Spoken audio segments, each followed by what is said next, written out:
Welcome to the Crime for Sleep channel. Let me know where you're watching from and what time it is. And don't forget to like, comment, and subscribe. Story 1. She lived on the 9th floor, no balcony, no fire escape. But one morning her bedroom window was cracked open from the outside. On the windowsill, a smudge of dirt. On the pillow, a single strand of hair, not hers.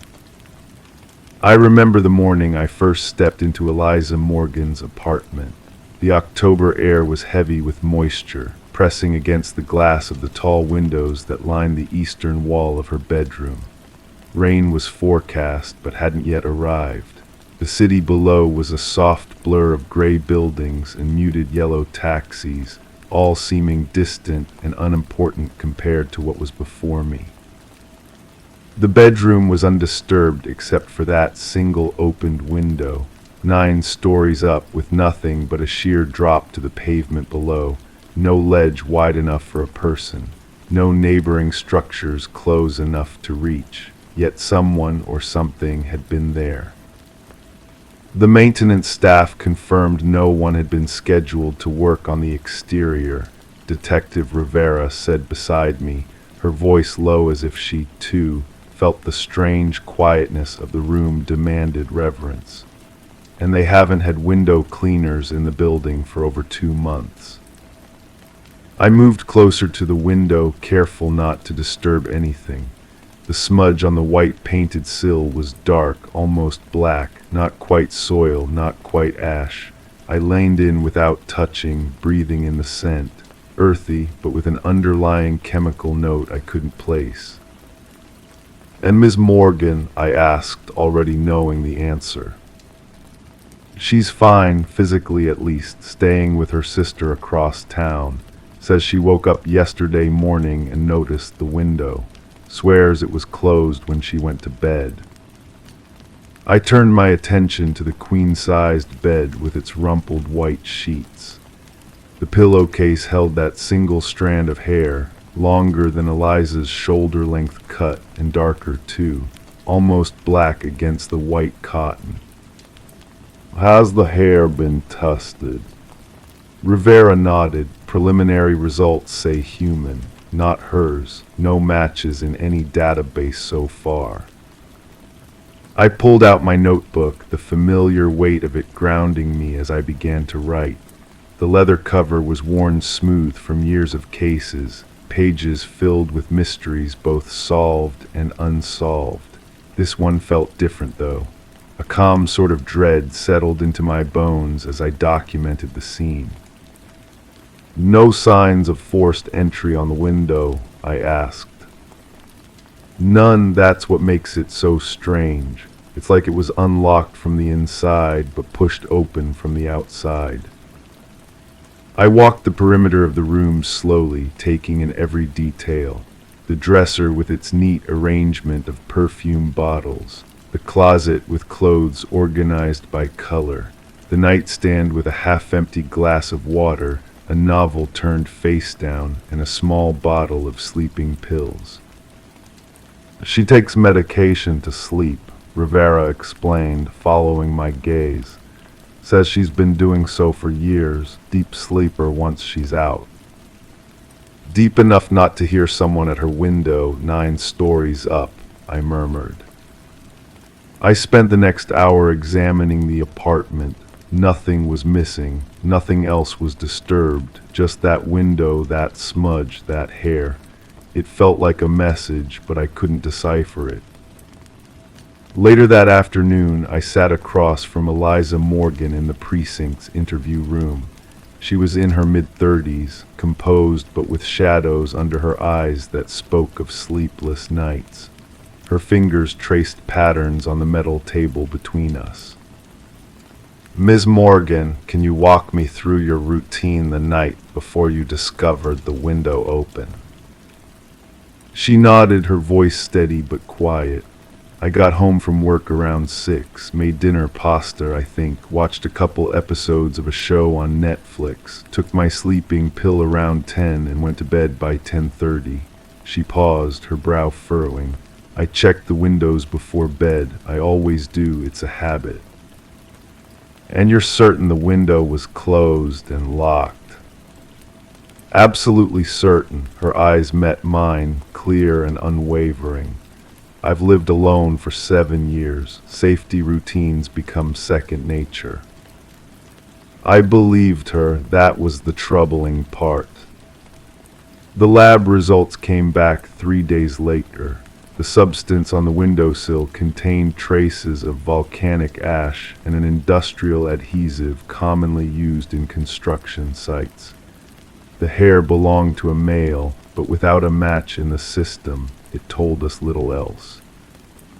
What it did tell us was that whoever had been at that window had recently been somewhere with volcanic ash.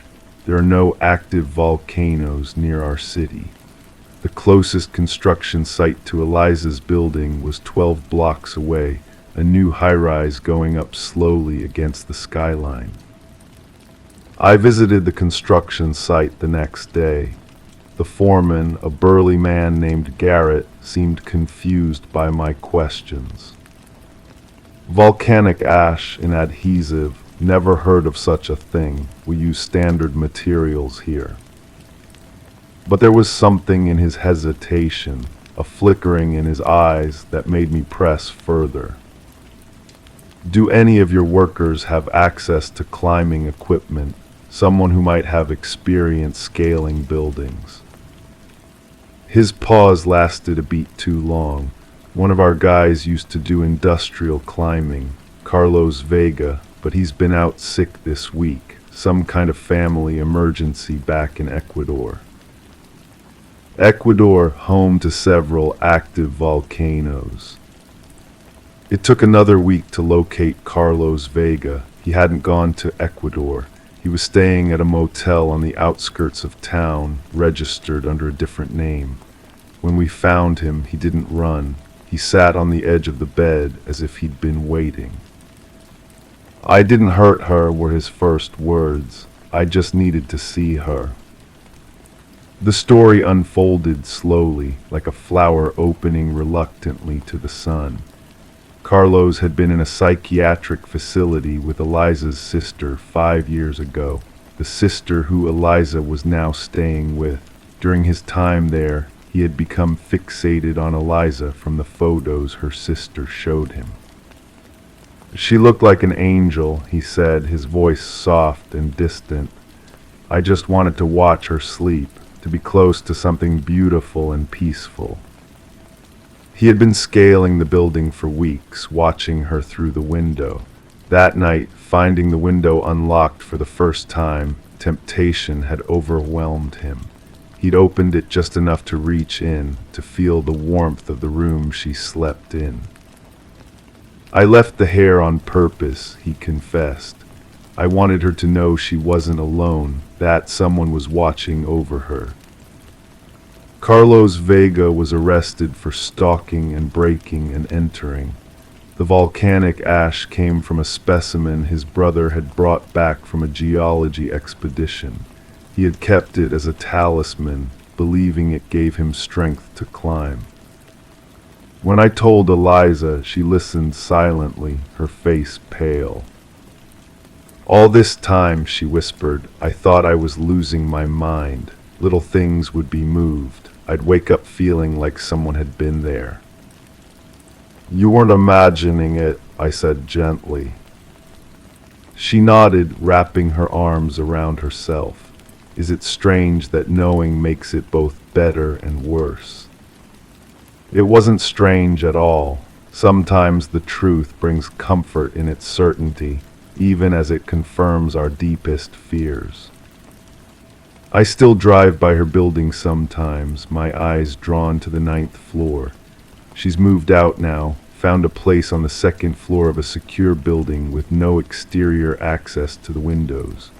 I wonder if she sleeps better now, or if she still checks the locks twice, 3 times before bed. And sometimes, when I'm falling asleep at night, I find myself listening for the sound of my own window, wondering what secrets might slip through the smallest of openings while we rest, unaware of the eyes that watch and wait in the darkness beyond the glass. Story 2. The tub was old, stained from years of neglect, but as she claimed, she found something carved into the porcelain, a full name, first and last, etched in shaky capital letters. She didn't recognize it until she Googled it and saw her own address listed in a missing persons case. I remember the first time I visited 317 Mockingbird Lane. It was a Tuesday afternoon in late September when the light stretches golden across weathered surfaces, revealing every imperfection, every story etched into walls that have stood for decades. The Victorian house had presence, the kind that makes you pause on the sidewalk, wondering about all the lives that had unfolded within those walls. The real estate listing had described it as a diamond in the rough. That was generous. The place had been empty for nearly 3 years before I signed the papers. The previous owners had walked away in the middle of the night, according to neighborhood gossip, left furniture behind, bills unpaid, no forwarding address. But the price was right, and I needed a project after the divorce. The bathroom was my first renovation target. Ancient tile, peeling wallpaper, fixtures from at least 40 years ago. The clawfoot tub dominated the space, once elegant, now stained with rust streaks and mineral deposits that had accumulated year after year, layer upon layer, like geological strata marking the passage of time. I spent that first day scrubbing. The rhythmic motion of scouring, the gentle abrasion of pumice against porcelain became almost meditative, back and forth, back and forth. The sound of my breathing and the quiet scratch of the cleaning stone against the surface created a bubble of calm I hadn't experienced in months. That's when my hand felt it, an irregularity in the smooth curve of the tub's interior. Near the drain, partially obscured by decades of mineral buildup, my fingers traced what felt like deliberate lines, not random damage. I applied more cleaner, working methodically to reveal what lay beneath. Letters emerged, capital letters etched with something sharp but not deeply. The kind of mark you'd make if you were trying to be quiet about it, if you didn't want to be caught. Daniel Westin. The name meant nothing to me. I sat back on my heels, water dripping from my rubber gloves onto the bathroom floor, creating tiny pools that reflected the afternoon light streaming through the frosted window. Perhaps a previous owner's child had scratched their name, I reasoned, or a plumber with an unusual signature. The house had been built in 1908, over a century for people to leave their marks. But something about those letters made my skin prickle, the unevenness of the strokes, the way they pressed deeper at the beginning of each letter and grew shallower, as if the hand that made them was growing tired or weak. I finished cleaning the bathroom, but found myself returning to trace those letters throughout the evening. Before bed, curiosity got the better of me. I opened my laptop, the blue light harsh in my darkened living room, and typed the name into the search bar. Daniel Westin. The results loaded slowly on my temperamental rural internet connection, and then I saw it, a link to a missing persons database. I clicked and felt the air leave my lungs all at once. Daniel Westin, 27, last seen April 15, 2018. Last known location, 317 Mockingbird Lane. My address. The room seemed to contract around me as I stared at the photo on the screen. A young man with kind eyes and a hesitant smile, dark hair cut short, the kind of face you'd trust immediately. I read the sparse details provided. Daniel had been renting a room here while attending graduate school. Environmental science, no history of mental illness, no known enemies. He'd missed a morning class, then failed to show up for his shift at the campus library. When he didn't answer calls for 2 days, his sister reported him missing. The investigation had yielded nothing. His car remained in the driveway. His wallet and phone were found in his room. No financial activity after his disappearance. No border crossings. He had simply vanished. The house felt different after that discovery, larger somehow and full of unseen presences. I found myself listening to the settling noises, the creaks and sighs that old houses make with new attention. Were they just the sounds of aging wood and plaster, or something else? The next morning I called Detective Laura Simmons, the contact listed on Daniel's missing persons report. Her voice, when she answered, was weary but alert. "You found what in your bathtub?" she asked, after I'd explained my discovery. His name, Daniel Weston, scratched into the porcelain near the drain. A long pause. The previous owners never mentioned this. "Maybe they never noticed it," I suggested. "It was under years of build-up. I only found it because I was renovating." "I'll need to come by and take a look," she said. "And Ms. Reynolds, don't do any more cleaning or renovations in that bathroom until I get there." Detective Simmons arrived 2 hours later. She was shorter than I'd expected, with prematurely silver hair pulled back severely from a face that had seen too much. She photographed the etching from multiple angles, took measurements, made notes in a small, worn notebook. "The angle is interesting," she murmured, almost to herself. "If someone was lying in the tub, they'd have to contort awkwardly to make these marks." I hadn't considered that. Could he have done it himself while something was happening to him? Her eyes met mine. "That's one possibility." She asked to see the rest of the house, particularly the room Daniel had occupied.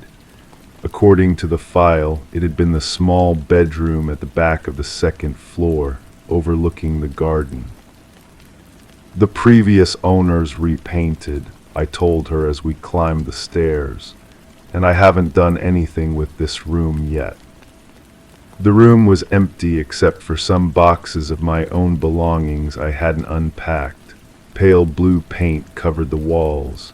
The hardwood floor had been refinished recently, too recently, according to the detective's frown.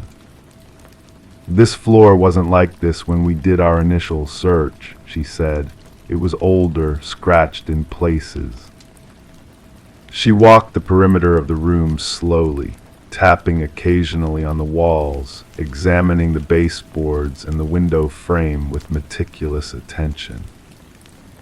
"The owners who sold you this house, the Mercers, they moved in right after Daniel disappeared," she said.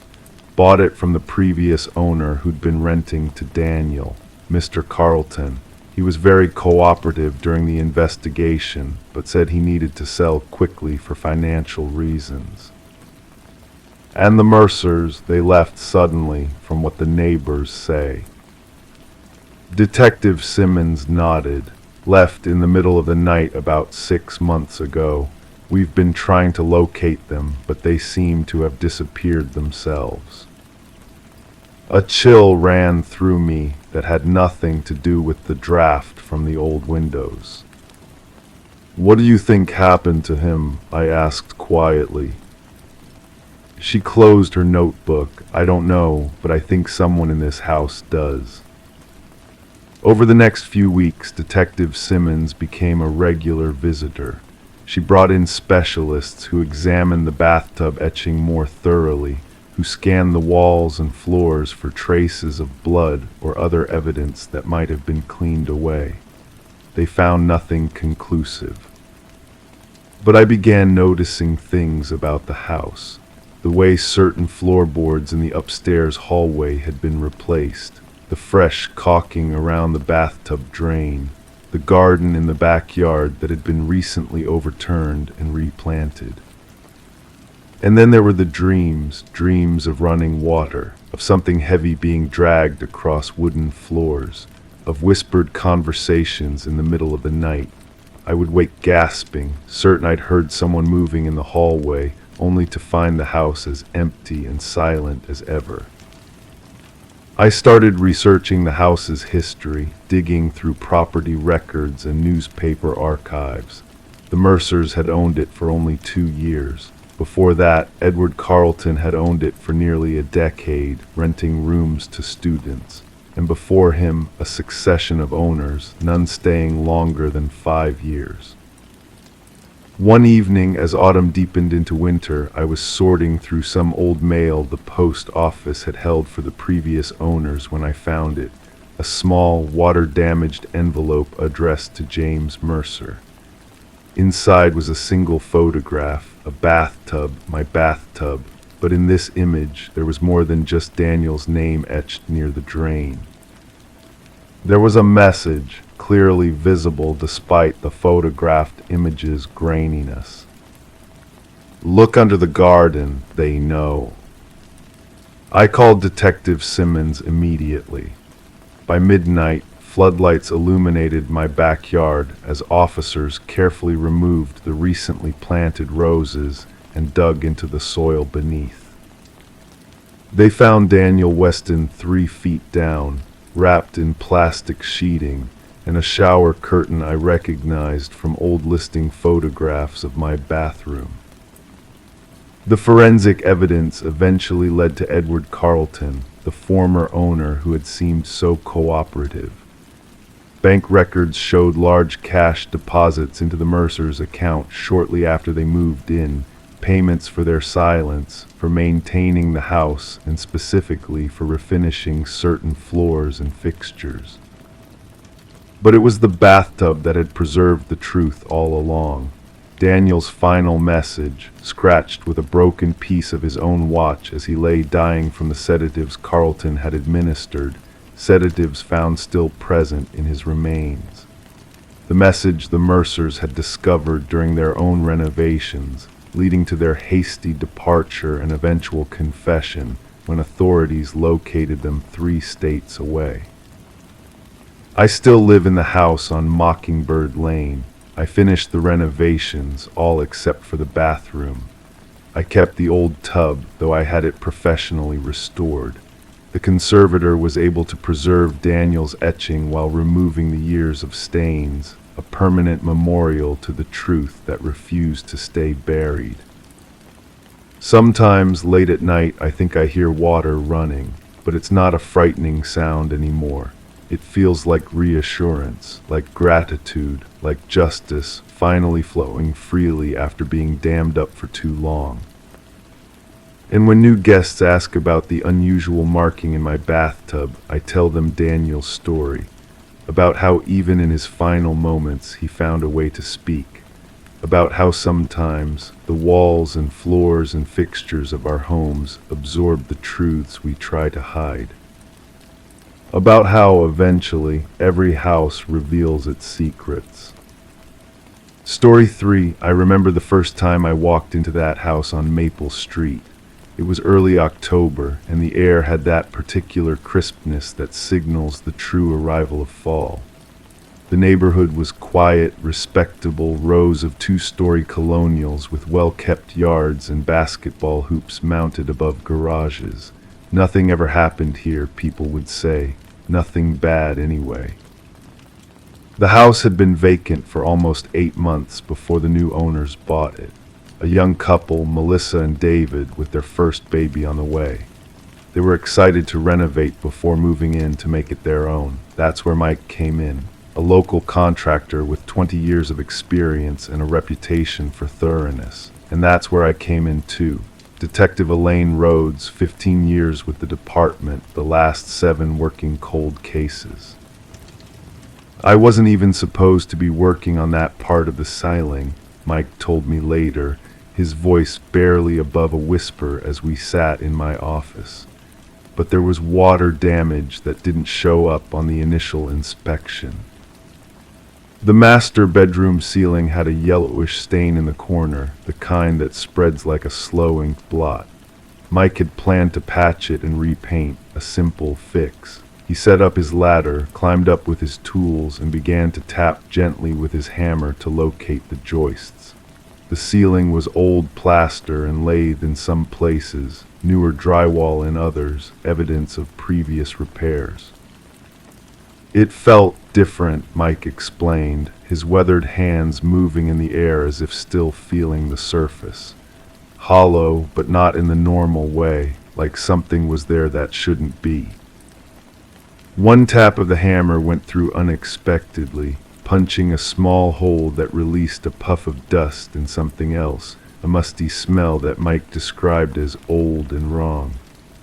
When he widened the hole and shined his flashlight inside, he saw it immediately, a backpack wedged between the joists, covered in a film of dust and what looked like black mold. Mike called the police right away.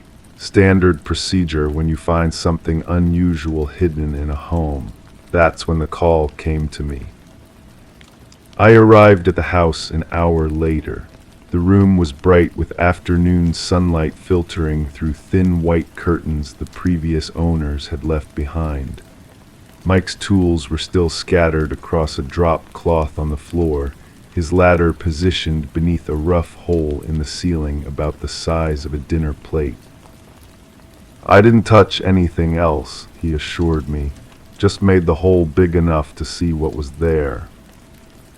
I nodded, slipped on a pair of nitrile gloves, and climbed the ladder. The beam of my flashlight cut through the darkness above the ceiling. The backpack was small, child-sized, with faded blue fabric and what might have once been cartoon characters decorating its surface. It sat nestled between two joists, as if carefully placed there rather than carelessly tossed. "We'll need to remove part of the ceiling to get it out properly," I said, descending the ladder. "Evidence team is on their way." The evidence technicians arrived 30 minutes later.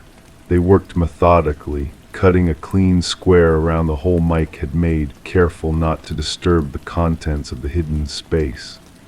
When they finally lowered the backpack, it came down with surprising lightness, as if filled with paper rather than anything substantial. We laid it on a clean tarp spread across the bedroom floor. The zipper was partially open, stiff with age. Inside, protected from the worst of the elements but still showing signs of time's passage, were children's drawings on yellowed construction paper. Simple figures, stick people with oversized heads and triangle bodies standing beneath a sun with radial lines, a house, a tree, a family of 4 labeled in crude handwriting, Mommy, Daddy, me, and Jen. Beneath the drawings were Polaroid photographs, their colors faded to sepia and blue tones. A young girl, perhaps 6 or 7, with blonde pigtails and a missing front tooth. The same girl sitting on a swing set. The girl and a woman, presumably her mother, baking in a kitchen with yellow cabinets. Ordinary moments from an ordinary life preserved in this hidden time capsule. "What's odd," said one of the evidence technicians, "is that there's no dust inside the backpack. Everything was sealed pretty well."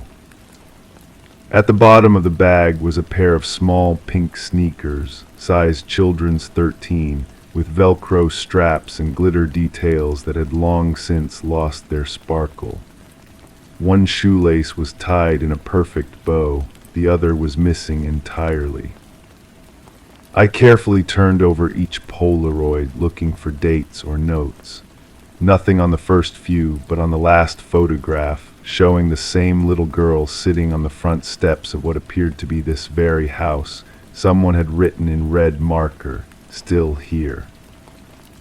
The handwriting was different from the childish scrawl on the drawings, more adult, more deliberate. The ink seemed fresher than the photograph itself.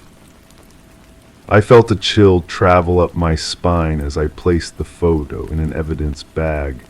"We need to find out who lived here before," I said to no one in particular, "and we need to find out who Jen is."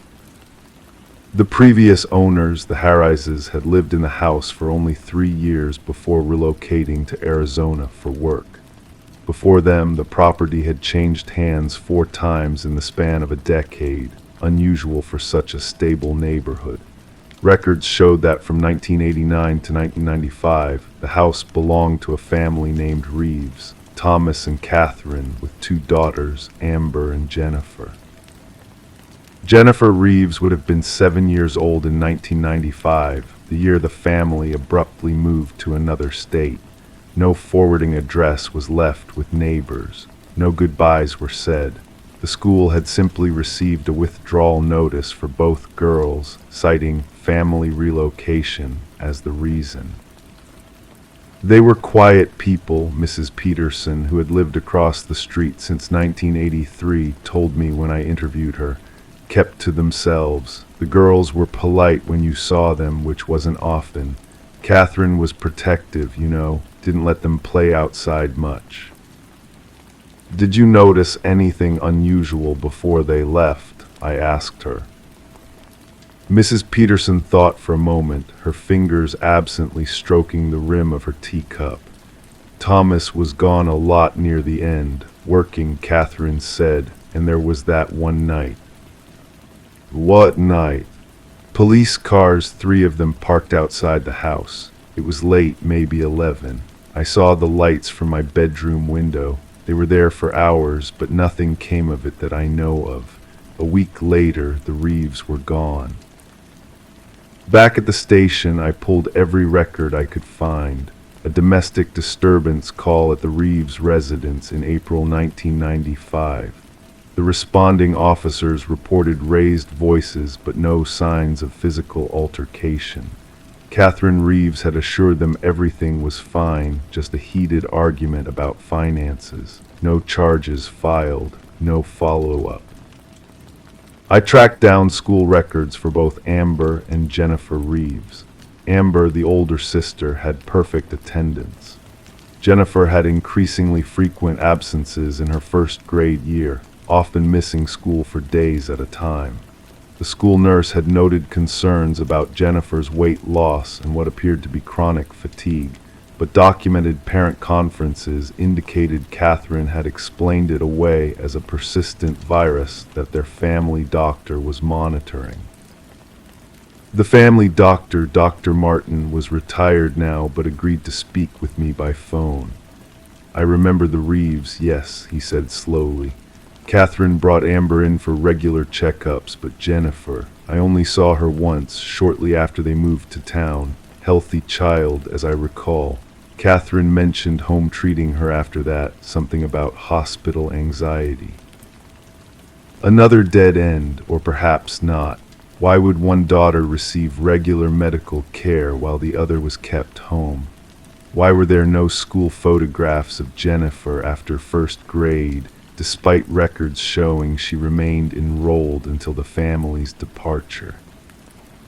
I returned to the evidence from the backpack. The drawings, when analyzed by a child psychologist, showed nothing alarming, typical childhood artwork. The Polaroids revealed a smiling child who showed no obvious signs of distress. The shoes, when tested, contained no trace evidence except for a single dark hair caught in the Velcro strap, later confirmed to belong to a child.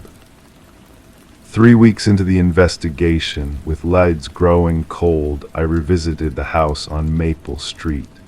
The renovation was on hold, the new owners staying with relatives while we completed our work. Mike, the contractor, had agreed to meet me there. "I've been thinking about that wall," he said as we stood in the master bedroom. "The one adjacent to where I found the backpack. It's newer than the rest, maybe from the late 90s. "You mean it was put in after the Reeves left?" "Exactly, and it's not structural. Makes the closet smaller than it should be. I didn't think much of it at first, but now." We got permission to open the wall. Behind the drywall was a narrow space about 2 feet wide, running the length of the bedroom. And there, huddled in the corner, were the skeletal remains of a small child. Beside them lay a faded stuffed rabbit, its fur matted with age, and a plastic bracelet with pink beads spelling out the name JEN. The forensic examination would later confirm what I already knew in my heart. We had found Jennifer Reeves, who had never left Maple Street. The official cause of death was listed as untreated pneumonia, but the evidence suggested long-term malnutrition and neglect. She had been walled into that hidden space, alive at first, with her most precious possessions. The search for Thomas and Catherine Reeves and their daughter Amber continues to this day. Their trail disappeared after they left town, using false identities to start new lives elsewhere. Neighbors in their subsequent communities would describe them as quiet, private people. A mother and father with a single daughter who rarely spoke about her past. And sometimes, in the middle of the night when I can't sleep, I think about that red marker message, still here. I wonder if it was Jennifer who wrote it in her final days behind that wall.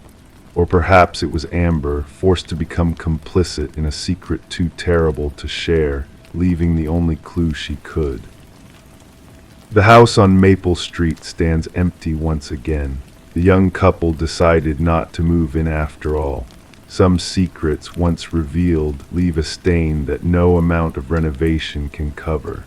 And some stories, like Jennifer's, whisper from behind the walls long after everyone else has gone silent. I still drive by sometimes in the quiet hours before dawn. The house looks ordinary in the pale light, peaceful even, but I know better now. I know that the most haunting crimes are often the ones hidden in plain sight, in the spaces between ceiling and floor, in the silence between words, in the shadows of ordinary lives. And I know that Jennifer is still there, in a way, her story finally told. Still here, demanding justice that comes too late. Story 4, the first time I saw the footage, I was sitting on my weathered leather chair, the kind that remembers your shape after years of use. The rain outside created a gentle percussion against my office window, a rhythm that had accompanied many of my late-night case reviews. The manila folder on my desk contained something different tonight, something that had come across my desk through unusual channels. I'm a detective who specializes in digital crimes. Most of my cases involve identity theft, online scams, or cryptocurrency fraud, but occasionally something crosses my path that defies easy categorization. This was one of those cases. It started with a woman named Alina Reeves, 34 years old, lived alone in a modest apartment on the east side of town. She worked remotely as a graphic designer and, according to her statement, rarely had visitors. She wasn't particularly tech-savvy, but knew enough to get by. That's what made this case so unsettling. I needed a TV, she had told me during our first interview. Her voice was soft, measured, with the slight tremor of someone who hasn't slept properly in days. I didn't have much money, so I checked online marketplaces, found one for $80, a 40-inch flat screen, older model, but it worked fine. I remember how she paused then, her fingers tracing invisible patterns on the edge of my desk. The fluorescent lights above cast shallow shadows across her face, highlighting the dark circles under her eyes. The seller seemed normal. Middle-aged man said he was upgrading to a smart TV. We met in a coffee shop parking lot. The transaction took less than 5 minutes. The TV had worked perfectly for 6 days. On the 7th day, while Alina was streaming a documentary, the screen flickered. Not the standard distortion of a poor connection, but something else, a momentary glitch that revealed what looked like a desktop interface. A folder labeled Archive appeared briefly before the documentary resumed. I thought I imagined it, she continued, but then it happened again the next day. Curious, Alina had connected her laptop to the TV, thinking perhaps it was functioning as some kind of storage device. What she discovered changes the temperature of the room even now as I think about it. The folder contained video files, dozens of them, dating back 18 months, each labeled with dates and times. The earliest ones showed an empty apartment, not Alina's apartment, but the previous owner's living space. A man living alone, his daily routines captured frame by frame. Then gradually the files began to show Alina herself, sitting on her couch, reading, sleeping, walking around in her bathrobe after a shower, all captured from the perspective of the television. I'm looking at one of those images now.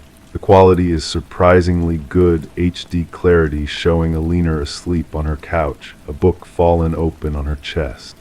The timestamp indicates 2:17 a.m., but what makes my skin prickle is the angle. It's not from a hidden camera placed somewhere in the room. The footage was captured from inside the television itself.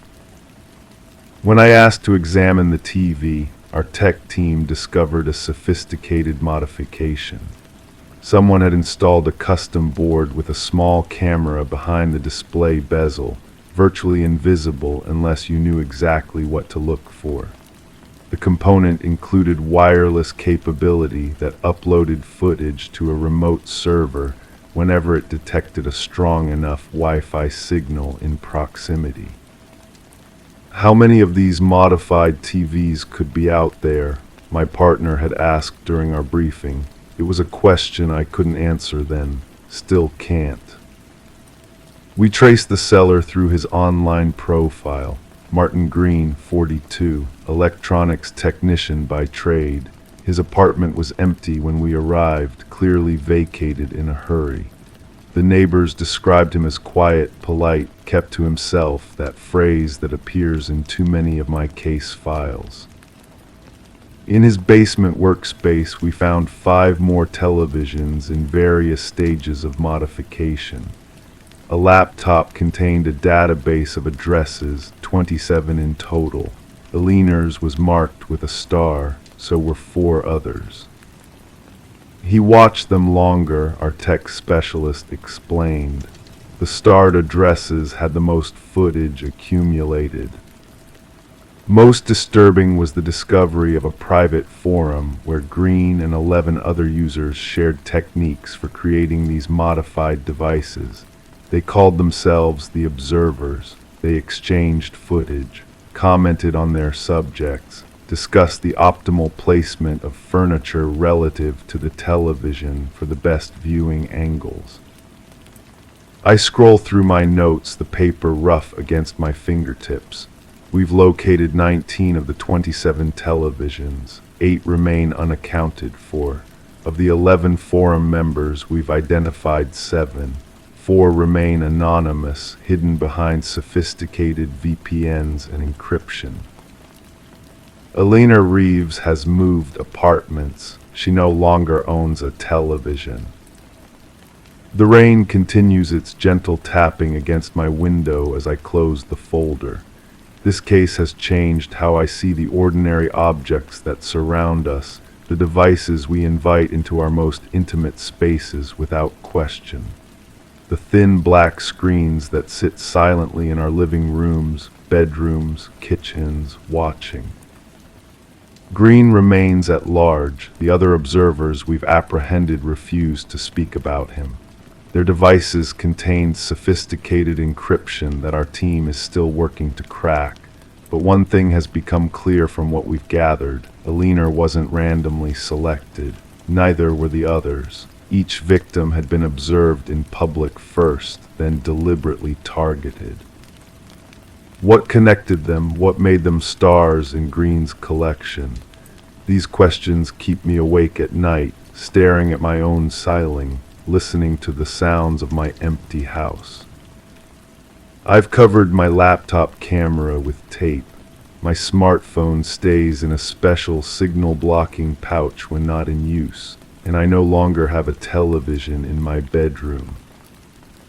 As I prepare to leave the office, tucking the folder into my secure drawer, my phone buzzes with a text from our tech team.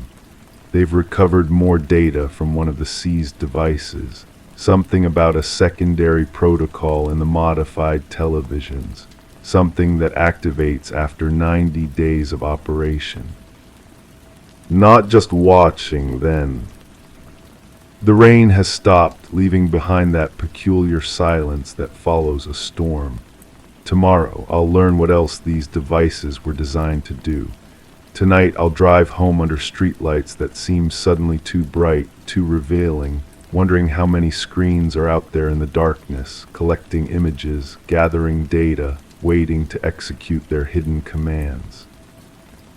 And I wonder how many people are falling asleep in front of their televisions right now, unaware of the unblinking eye that might be watching them back. Story 5, it should have been a simple walk-in, but as she measured it for shelves, she noticed a gap between the interior and exterior walls. Curious, she pulled the plaster back and found layers of photographs glued to the insulation. All of them of previous tenants, all of them looking directly into the lens. I arrived at 43 Maple Street on a Tuesday afternoon in late October. The rain had just stopped, leaving the air heavy with moisture and the scent of wet earth. Water droplets still clung to the branches of the oak trees lining the street, occasionally falling onto the sidewalk with a quiet patter.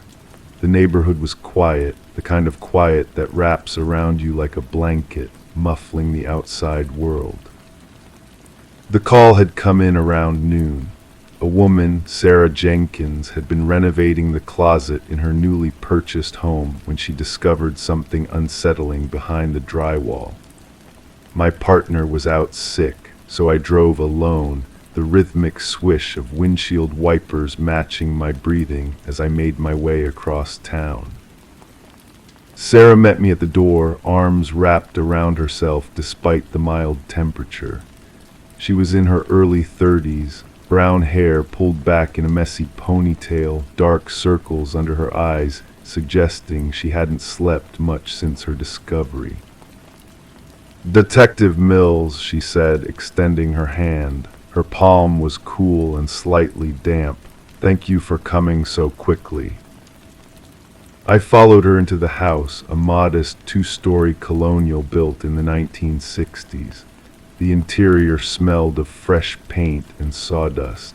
Half-unpacked moving boxes lined the hallway, a reminder that Sarah had only been living there for 2 weeks. "I bought this place as a fixer-upper," she explained as we walked upstairs. "The previous owner was an elderly man who passed away. His children sold it as is. It needs work, but the bones are good." She paused at the top of the stairs. "At least, that's what I thought until yesterday." The master bedroom was spacious but sparsely furnished, just a bed and a nightstand. Tools were scattered across the hardwood floor, and a section of drywall had been removed from the walk-in closet, exposing pink insulation underneath. "I was measuring for custom shelving," Sarah said, her voice dropping to just above a whisper. The dimensions seemed off. The interior of the closet was narrower than it should have been based on the exterior wall. I thought maybe there was extra insulation or something structural I needed to work around, so I made a small hole to check. She pointed to where the drywall had been torn away. That's when I found them. I approached the opening and shined my flashlight into the cavity. What I saw made my skin prickle despite my years on the force. Photographs, dozens of them, perhaps hundreds. They were glued to the insulation, creating a macabre collage that extended deeper into the wall than my light could penetrate. Most were Polaroids, though some appeared to be standard prints. All featured people, men, women, sometimes children, standing in various rooms of this very house. And every single subject was looking directly at the camera with expressions ranging from neutral to smiling. "Do you recognize any of these people?" I asked, keeping my voice steady. Sarah shook her head. No, but my real estate agent mentioned the house has changed hands several times in the past decade. I think they might be previous tenants or owners. I studied the photos more carefully. The subjects appeared to be from different time periods, judging by their clothing and the quality of the photographs. The oldest ones had the yellowed tint of photos from the 1970s, while others seemed much more recent. "And you said you found these yesterday?" I asked, pulling on a pair of latex gloves from my pocket.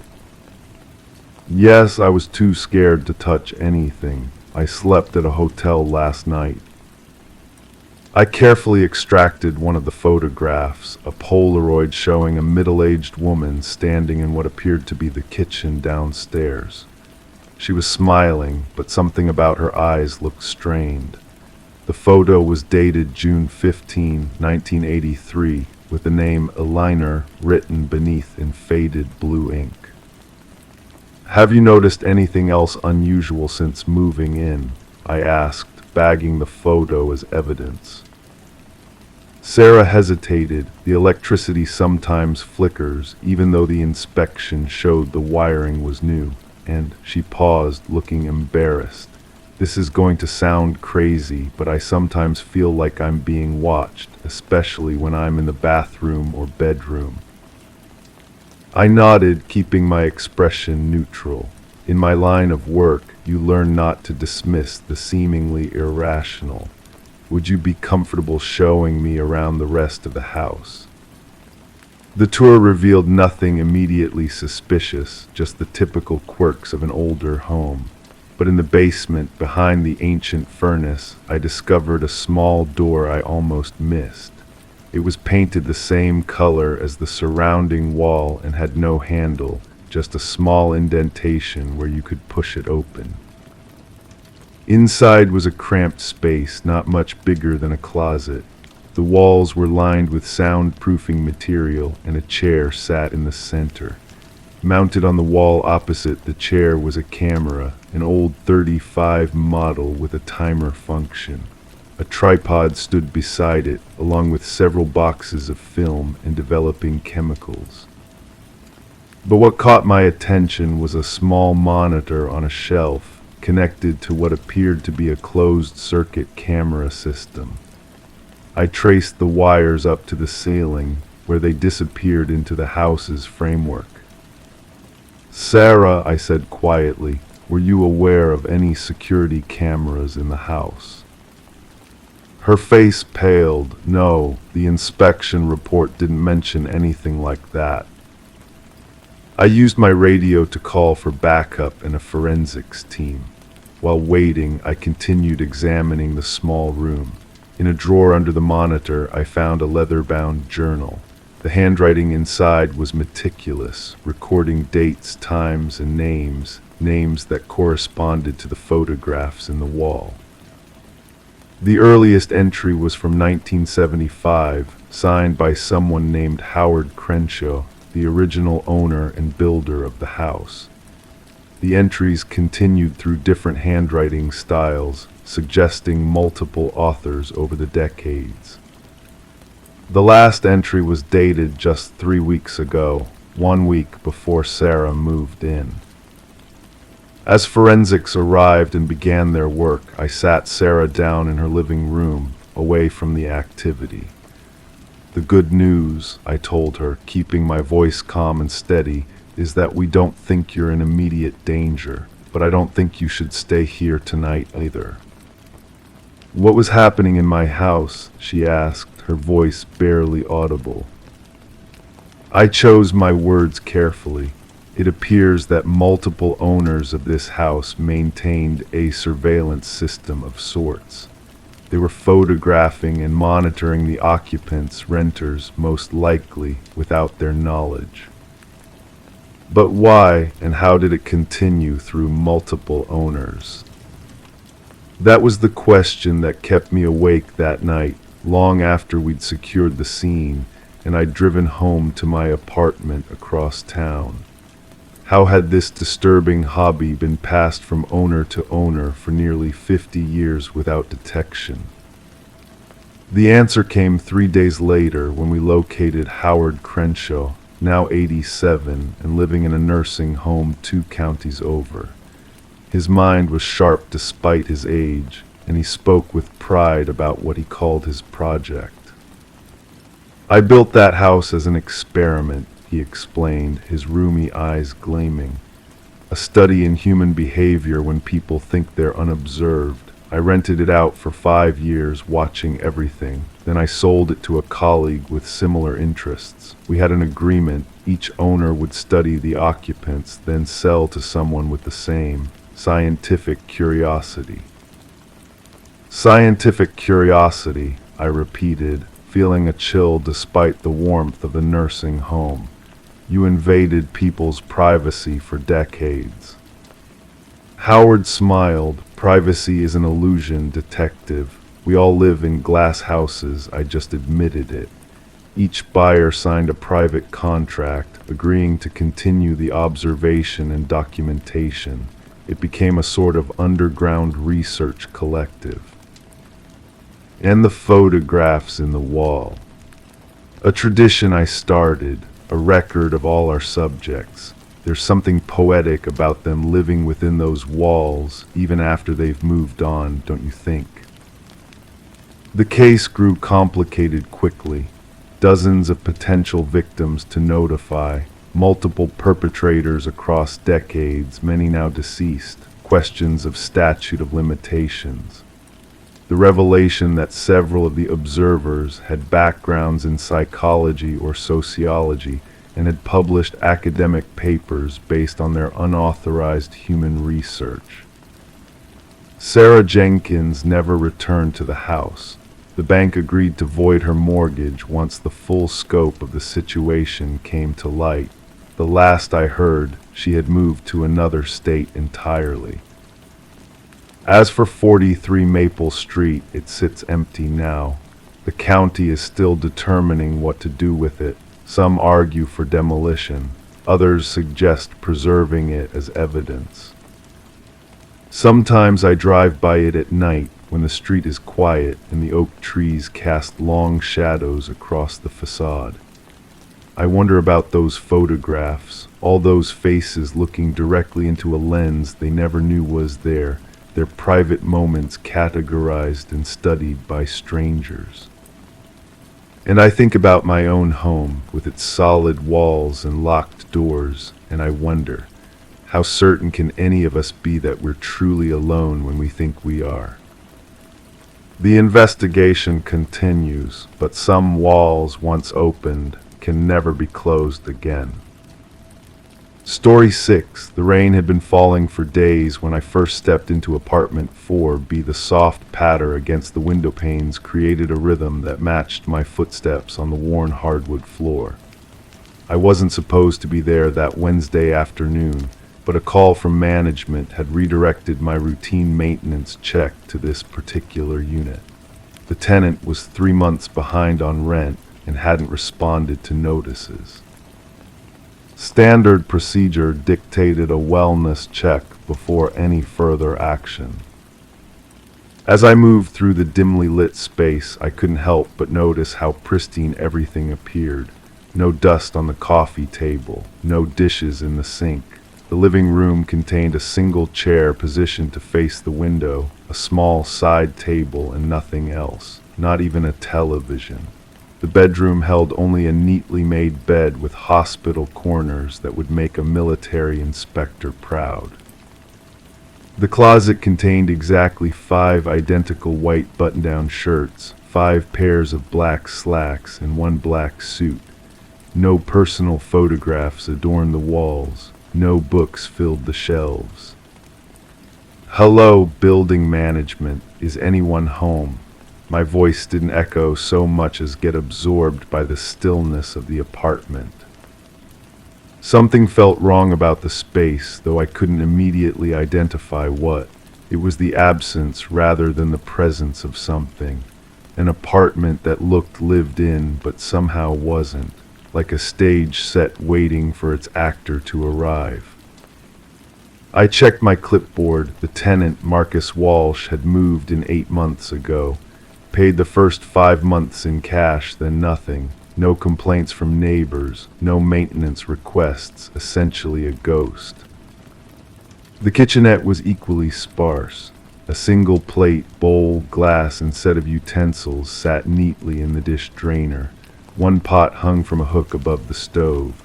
The landlord had assured me the power had been shut off due to non-payment, but when I absently flicked the light switch by habit, the overhead fluorescent flickered to life, casting a harsh blue-white glow over the small space. "That's odd," I murmured to myself, my voice sounding unnaturally loud in the quiet apartment. And then I noticed the refrigerator. Unlike the rest of the apartment, which felt uninhabited despite its cleanliness, the refrigerator hummed with life. A gentle, persistent sound that seemed to grow louder the longer I stood there. My hand hesitated on the handle. In 15 years of property management, I'd learned that refrigerators in abandoned apartments often contained unpleasant surprises. Forgotten food transformed into science experiments. The smell alone could linger for days. But when I pulled the door open, cold air rushed out, crisp and clean. No smell of rot or abandonment. Instead, the refrigerator was immaculately organized. No food items at all. Just 12 clear plastic containers arranged in 3 neat rows of 4, each identical in size and shape, each with a white label on top, each containing what appeared to be a wallet. I reached for the nearest container, my fingers leaving small smudges on the otherwise pristine plastic. Inside was indeed a wallet, brown leather, slightly worn at the edges.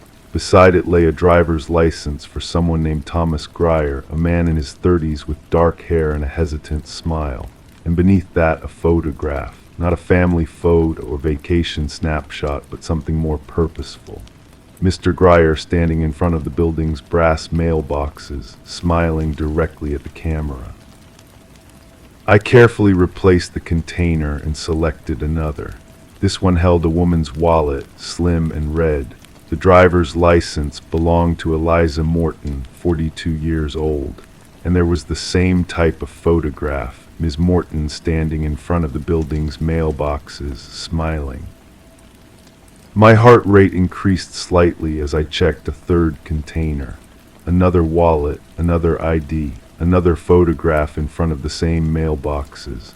I examined all 12 containers, finding the same pattern in each. 12 different people, 12 different wallets, but the same composition in every photograph, subject standing in front of the building's mailboxes, smiling at the camera.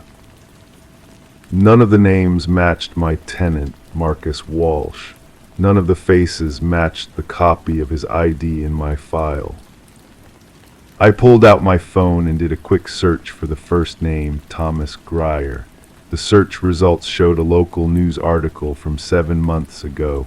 Local man missing, family concerned. I searched the second name, Eliza Morton. Another article, this one from 6 months ago. Woman vanishes after work, police seek information. As I continued searching the remaining names, a pattern emerged. All 12 individuals had been reported missing over the past 8 months. All had disappeared without a trace, and all had last been seen in this neighborhood. I carefully closed the refrigerator door, my mind racing with possibilities, none of them good. The apartment suddenly felt colder, the rain outside louder. I needed to call the police, but before I could dial, I noticed something I'd overlooked initially. A small digital camera sitting on the counter beside the refrigerator. It wasn't dusty like it had been abandoned. It looked recently used. Against my better judgment, I turned it on and clicked through to the stored photos. 12 faces looked back at me, each captured in the same location, standing in front of our building's mailboxes. The same 12 people whose IDs now rested in the refrigerator. But there was a 13th photograph at the end of the sequence. A face I recognized immediately, Marcus Walsh, my missing tenant. Unlike the others, his photo wasn't taken in front of the mailboxes. Instead, he appeared to be looking directly up at the camera from what seemed to be the interior of a vehicle. His expression wasn't a smile, but something more unsettling: satisfaction. I immediately set down the camera and pulled out my phone to call the police when I heard it, the soft click of a key in the front door lock. My breathing stopped as I stood frozen in the kitchen. The door opened, followed by footsteps on hardwood. "Hello, building management checking on the apartment," I called out, my voice steadier than I felt. The footsteps paused, then continued, growing louder as they approached the kitchen. A man appeared in the doorway, average height, unremarkable features, wearing a white button-down shirt and black slacks identical to those hanging in the closet. His face matched the ID photo of Marcus Walsh in my file, but there was something different about him in person, something in his eyes that the photograph hadn't captured. "I've been expecting someone to come eventually," he said, his voice surprisingly soft, "but I thought I'd have more time." "Mr. Walsh," I managed, "we've been trying to reach you about your rent, 3 months overdue now." He glanced at the refrigerator, then back at me. "I suppose you've seen my collection." I nodded slowly, calculating the distance to the door. "The police will want to talk to you about that." "The police," he repeated as though considering the word. "Yes, I imagine they would. They've been looking in all the wrong places, you know. People don't just disappear, they go somewhere." He gestured toward the refrigerator, or rather, pieces of them do. His calm demeanor was more terrifying than any threat could have been. I clutched my phone tighter, my thumb hovering over the emergency call button. "What did you do to those people?" I asked, trying to keep him talking while I edged toward the door. "I didn't do anything to them," he replied, sounding almost offended. "I helped them. They all wanted to disappear in some way, leave behind their troubled lives. I just facilitated the process. By taking their wallets, their IDs. By taking their identity," he corrected. "It's remarkable how much of who we are is contained in these little cards and photos. Remove them, and who's to say you ever existed at all?" As he spoke, I noticed something else, a small stack of plastic containers on the counter behind him. Empty, waiting to be filled, 5 of them. "And now you're here," he continued, standing in front of my refrigerator, looking at my collection. He smiled, but it didn't reach his eyes. "Would you mind if I took your picture, just a quick one, by the mailboxes downstairs?" I didn't answer. Instead, I pressed the emergency call button on my phone and bolted for the door. I heard him behind me, his footsteps quickening but never rushing, as though he had all the time in the world. I made it to the stairwell before the operator answered. 911, what's your emergency?" "Apartment 4B at Westlake Apartments," I gasped. "Evidence of missing persons, suspect on premises." The police arrived within minutes, but Marcus Walsh was gone. The refrigerator stood open, empty of its containers. The camera had vanished as well. All that remained was a single photograph left on the kitchen counter, me from earlier that day, checking the building's mailboxes during my rounds. I hadn't noticed anyone taking my picture. 6 months have passed since that rainy Wednesday. The police investigation continues, but they've found no trace of Marcus Walsh or his collection of IDs. Sometimes I wake up in the middle of the night, heart racing, thinking about that immaculate apartment and the humming refrigerator, about those 12 people smiling in front of the mailboxes, about the 5 empty containers waiting on the counter. And sometimes when I'm collecting my mail, I can't shake the feeling that someone is watching me, camera in hand, waiting to take my picture, waiting to help me disappear. Story 7. It appeared after a storm, just a shallow crater, no more than 6 feet wide. But when locals went to look, they found bones, dozens of them, not animal, not ancient. And someone had buried them in plastic bags, one per person. I still remember the sound of rain hitting the church windows that Sunday morning. It was a peculiar kind of storm that had rolled through our town of Millfield the night before. Not particularly violent, but persistent, the kind that soaks everything to its core. Pastor Webb had just finished his sermon when Earl Tanner burst through the heavy wooden doors, his clothes still damp, face flushed with exertion and something else, something that looked remarkably like fear. "There's something behind the church," he said, his voice barely carrying to where I sat in the third pew from the back. In the cemetery, the ground, it just gave way. "I'm Detective Raymond Mercer. I've worked in Millfield for 23 years, long enough to know every back road and most of its secrets. But what began that rainy April morning would reveal depths to our community that even I hadn't suspected were there." The sinkhole itself was unassuming. Nature creates these geological oddities all the time, especially in our limestone-rich soil. Just a depression in the soft earth behind the old white clapboard church, partially exposing the corner of what appeared to be a plastic bag. If the rain hadn't washed away precisely that section of soil, if Earl hadn't gone to visit his wife's grave after the storm, we might never have found them at all. I crouched at the edge, the wet grass soaking through the knees of my slacks as I peered down. My partner, Detective Samuel, stood behind me, her notepad already out, though there was nothing yet to record. The plastic was black, industrial grade, the kind you might use for yard waste or construction debris. But there was something about the careful way it had been secured with duct tape that spoke of deliberation, of purpose. "We should call the forensic team," Samuel said quietly, her breath forming small clouds in the cool morning air. The congregation had gathered at a respectful distance, their Sunday best now inappropriate against the backdrop of yellow police tape we'd hastily erected. "Not yet," I replied, my voice somehow distant to my own ears. "I want to see what we're dealing with first."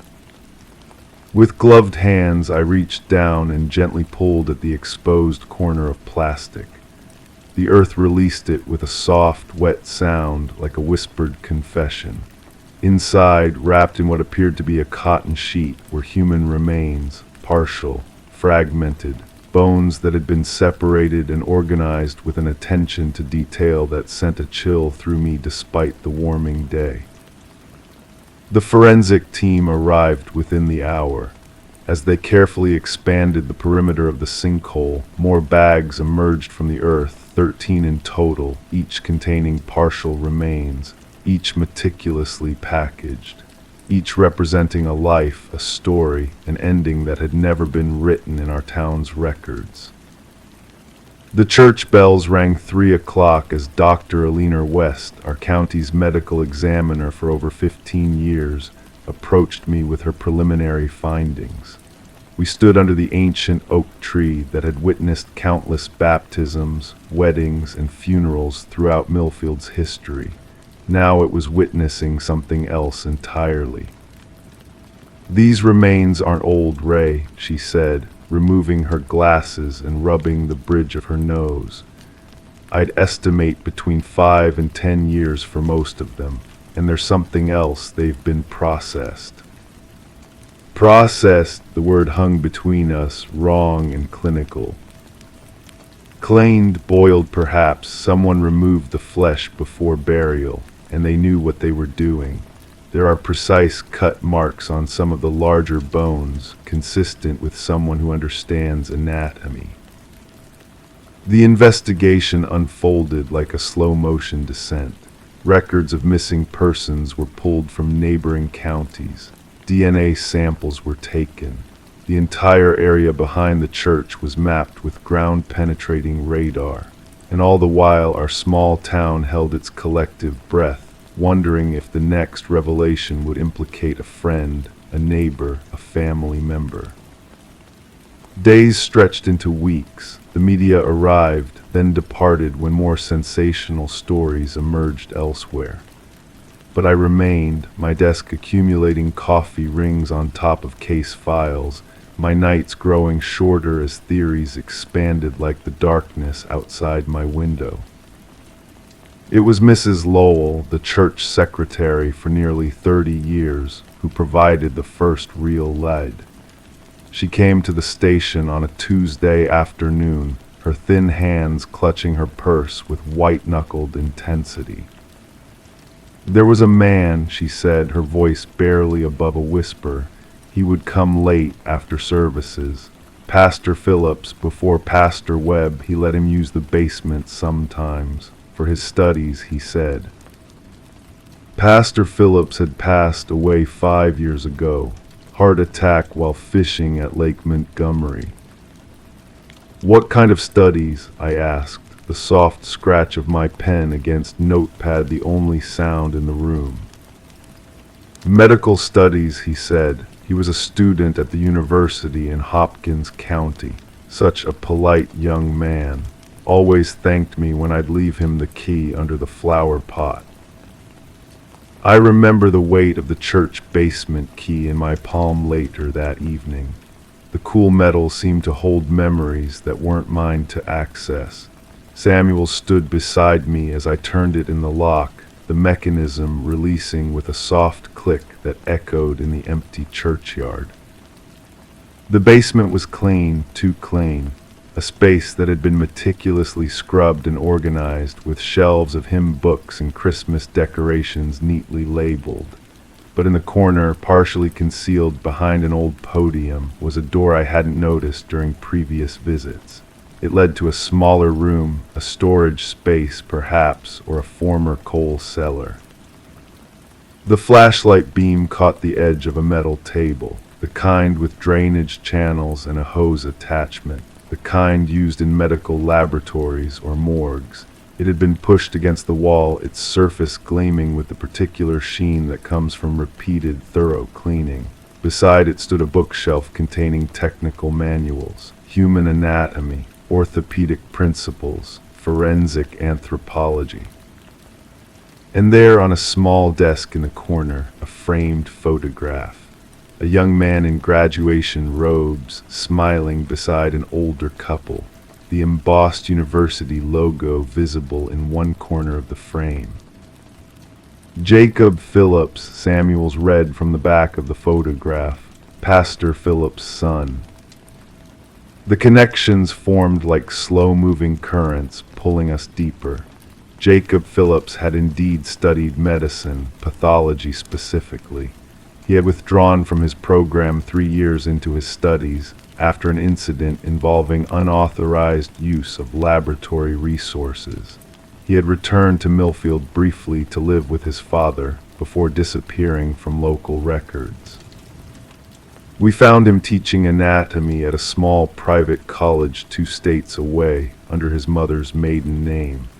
When we entered his classroom, there was a moment, just a flicker, when his eyes met mine with recognition, not of me personally, but of what my presence meant, the inevitable collision of his past with his present.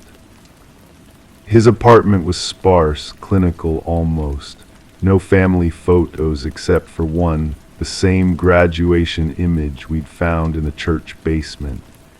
His bookshelf held medical texts organized by subject matter, just as the bones had been organized in their plastic shrouds. I was helping them, he said during the initial interview, his voice oddly serene. People die unknown, unmourned, their bodies unclaimed. I was giving them purpose, dignity. The investigation revealed that Jacob had volunteered at university hospitals and county morgues across 3 states. He had access to unclaimed remains, bodies that would otherwise be cremated at county expense, their ashes scattered without ceremony or witness. I studied them, he continued in subsequent interviews. I learned from them, and then I laid them to rest behind my father's church where they'd be part of something meaningful. Is that really so wrong?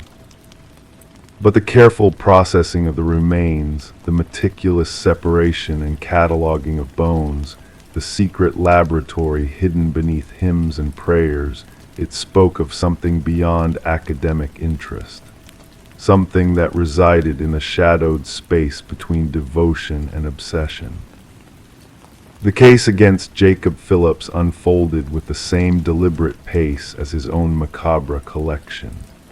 Evidence was gathered, witnesses interviewed, experts consulted. In the end, he pleaded guilty to multiple counts of improper disposal of human remains and unauthorized use of cadaveric materials. The more serious charges, those that would have implied malice rather than misguided purpose, were eventually dropped due to lack of evidence. The sinkhole behind the church has been filled now, the ground leveled and replanted with grass that grows a shade greener than the surrounding cemetery. A small memorial stone marks the spot, though the names inscribed are not of those whose remains we found. Their identities, for the most part, remain unknown. Sometimes when cases end this way, not with dramatic revelations or clear justice, but with quiet admissions and administrative sentences, I find myself returning to that spot behind the church. I stand there as evening falls, listening to the rustle of leaves in the oak tree overhead, and wonder about the fine line between devotion to knowledge and surrender to darker impulses. The bones have been properly interred now, with Pastor Webb officiating a service attended by nearly the entire town. But I can't help feeling that something else remains buried in Millfield, something that no storm, no matter how persistent, will ever bring to light. And on rainy nights, when I drive past the white clapboard church with its steeple pointing accusingly at the sky, I sometimes think I see a figure standing at the edge of where the sinkhole once was, just watching, just waiting. But when my headlights sweep across the churchyard, there's nothing there but shadows and the gentle depression in the earth that nature hasn't quite managed to erase. Story 8, at night she'd hear faint whispers, not talking but repeating her own sentences back to her. She thought it was pipes, bad insulation, until one day she yelled, "Stop," and from deep within the wall a voice replied, "Make me." I remember the first time Andrea Lowery mentioned the whispers to me. It was a cool October evening, the kind where fallen leaves collect in the corners of porches and the air carries that distinct autumn chill. I was reviewing case files in my small office, 30 years as a detective, and I still brought work home when her call came through. "Detective Morgan," I answered, the lamplight casting long shadows across my desk. "I need someone who won't think I'm crazy," she said, her voice steady but thin, like stretched fabric about to tear. "The realtor gave me your card, said you handled unusual cases." We arranged to meet the following day. I drove out to her Victorian home on Maple Street, one of those grand old houses with good bones but tired eyes. 3 stories of weathered red brick and ornate trim, standing solitary against a backdrop of newer development. Andrea had purchased it 6 months prior, a recently divorced literature professor starting fresh. She welcomed me with the hesitant hospitality of someone embarrassed by what they're about to share. Her living room was warm, filled with books and antique furniture that looked carefully selected rather than inherited. A cup of tea steamed between her hands as she perched on the edge of her armchair. "It started 3 weeks ago," Andrea began, her fingers tightening around the ceramic mug. "Just echoes at first. I'd be reading aloud, grading papers, and moments later, I'd hear fragments of my own words coming back to me. The house was quiet as she spoke, the only sound the occasional settling creak that old homes make as they digest the day's warmth. I watched her carefully, noting the dark circles beneath her intelligent eyes. I assumed it was simply the acoustics of an old house, she continued.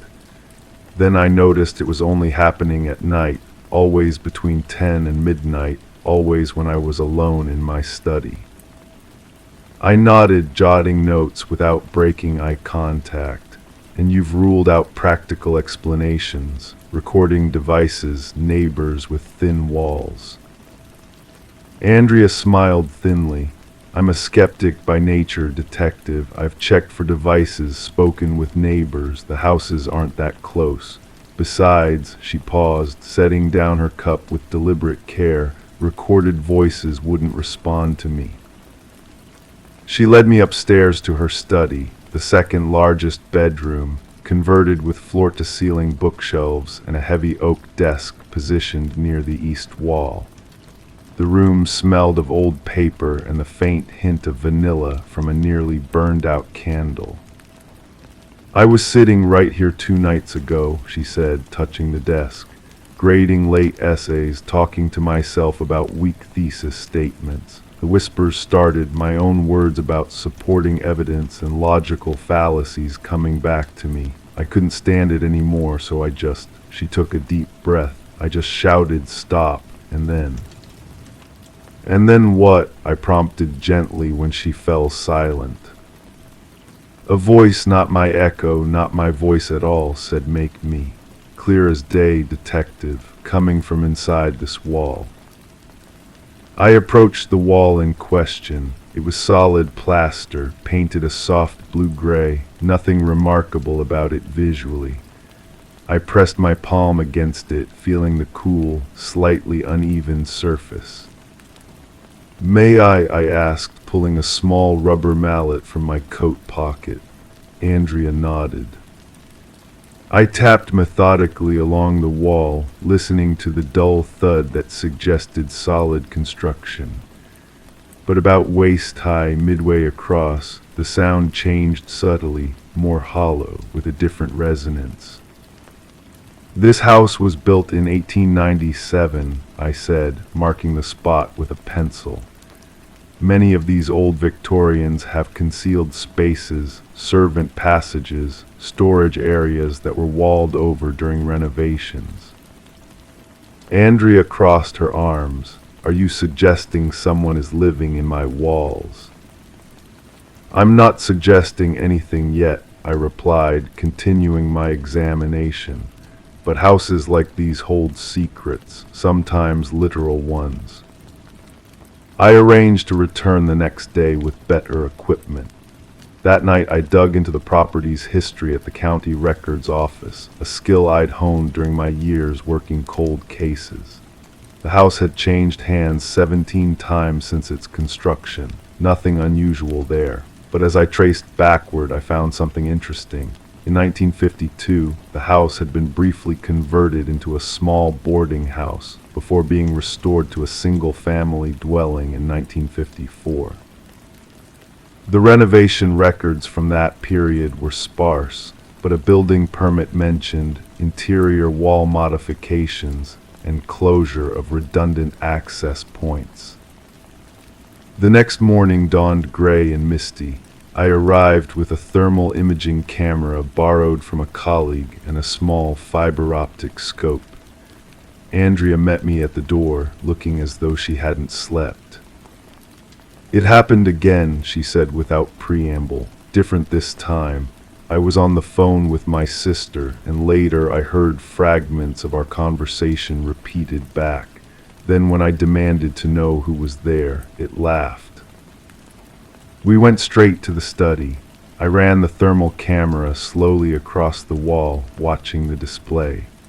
Most of the surface showed the cool blue of an insulated wall, but the area I'd marked yesterday displayed an anomalous temperature variation, a subtle difference that suggested a space beyond.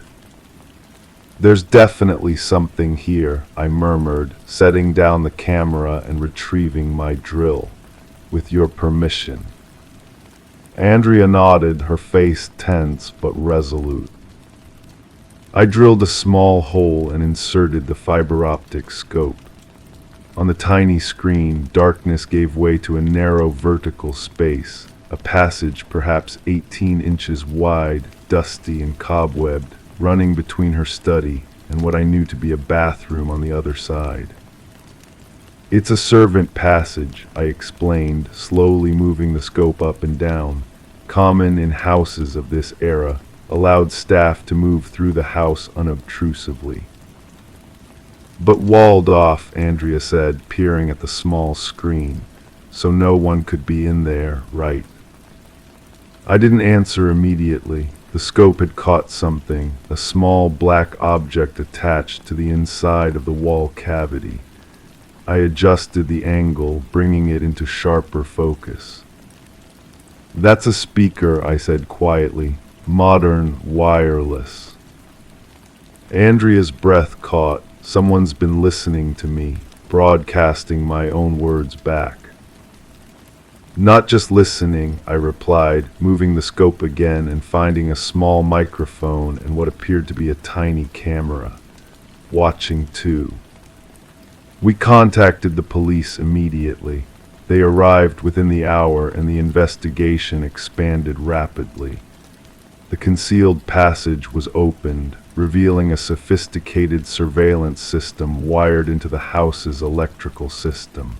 The equipment was new, high-end, and professionally installed.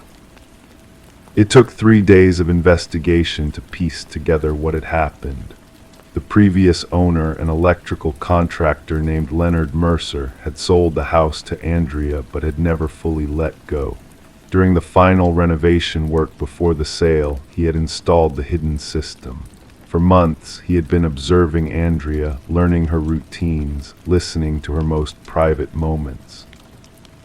The voice, a remote speaker system that allowed him to not only play back recordings, but to speak directly into her study from miles away.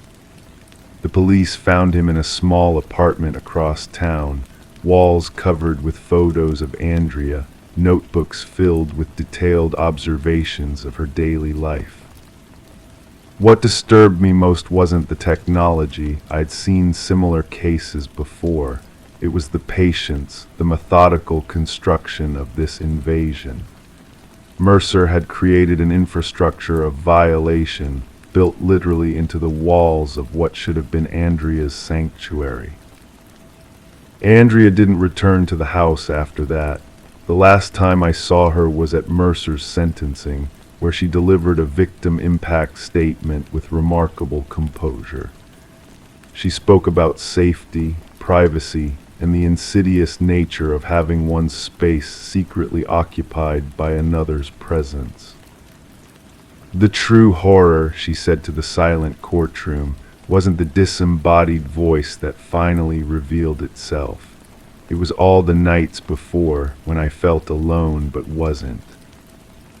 As I left the courthouse that day, I couldn't help thinking about all the walls around us, in our homes, our offices, the places we believe are private. We trust these barriers to protect us, to delineate our safe spaces from the outside world. But walls can be penetrated, hollowed out, repurposed. Sometimes they don't separate us from threats. Sometimes they conceal those threats within their very structure. And sometimes, when the house is quiet and the night is deep, even years later, I find myself wondering what might be listening from the other side of the plaster and paint that surrounds me. What whispers might be traveling through the spaces we cannot see. Story 9. I remember the feeling of the device in my hands, cool plastic with a slightly rough texture along the edges where years of use had worn away the smooth finish.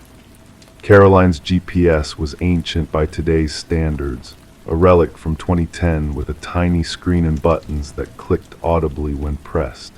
But my phone had died halfway through planning my route, and this was the era before navigation systems were standard in every vehicle. My cousin had offered it with a casual shrug. "It still works, just a little temperamental sometimes." The weight of it felt almost comforting as I mounted it to my dashboard, a physical anchor to help guide me through unfamiliar territory. I was heading north for a conference, taking the scenic route through countryside I'd never explored before. The late September air was crisp, flowing through my half-open window as scattered leaves occasionally danced across the empty two-lane highway ahead of me. In 2 miles, turn right onto County Road 27, the mechanical female voice instructed, the sound slightly tinny coming through the small speaker. The sun was starting its descent, casting long shadows across the rolling farmland on either side of me. I'd been driving for nearly 4 hours, and the monotony had settled into my bones like a gentle sedative. I hardly noticed when the GPS recalculated. It happened so subtly, a brief pause in the voice, then new instructions. At first, I followed without question, turning onto smaller roads, then rural routes with fewer markings. The landscape had begun changing, forests replacing fields, houses appearing less frequently. The shadows grew longer, deeper. I glanced at the device, trying to make sense of the route, but the pixelated map showed only the immediate surroundings, with no larger context. In 1 mile, turn left onto Hawthorne Drive. Something in my mind stirred at the name. Hawthorne Drive, I knew that street. It was in my neighborhood, my actual neighborhood, over 100 miles south of where I should have been. I blinked, confused, wondering if my tired mind was playing tricks. I checked the destination I'd input hours earlier, Hampton in Lakeville. It was still there, displayed in the corner of the screen. In 500 feet, turn left onto Hawthorne Drive. I slowed the car, peering through the windshield. The rural route had somehow, impossibly, transformed into familiar territory. The stone entrance marker to my subdivision came into view, weathered gray with copper letters spelling out Lakeshore Heights, my neighborhood, my home. The rational part of my brain scrambled for explanations. Had I been driving in circles? Had I somehow turned around without realizing? Had I fallen asleep at the wheel? But the GPS had been directing me the entire time, and the sun was still setting in the west, right where it should be. I hadn't lost time. I'd simply arrived somewhere impossible. Turn left now, the mechanical voice instructed. My hands trembled slightly as I made the turn. The streets of my neighborhood unfolded before me, the Wagner house with its eternally unfinished renovation, the cul-de-sac where children's bicycles lay abandoned on front lawns, the community mailboxes where neighbors gathered to exchange pleasantries. Everything was as I'd left it this morning, yet now bathed in the golden red glow of sunset. In a 1/4 mile, turn right onto Cedar Lane. My street, my house was on Cedar Lane. You have reached your destination, the GPS announced as I pulled into my own driveway, the gravel crunching beneath my tires. But that wasn't right. My destination was supposed to be a hotel 100 miles north.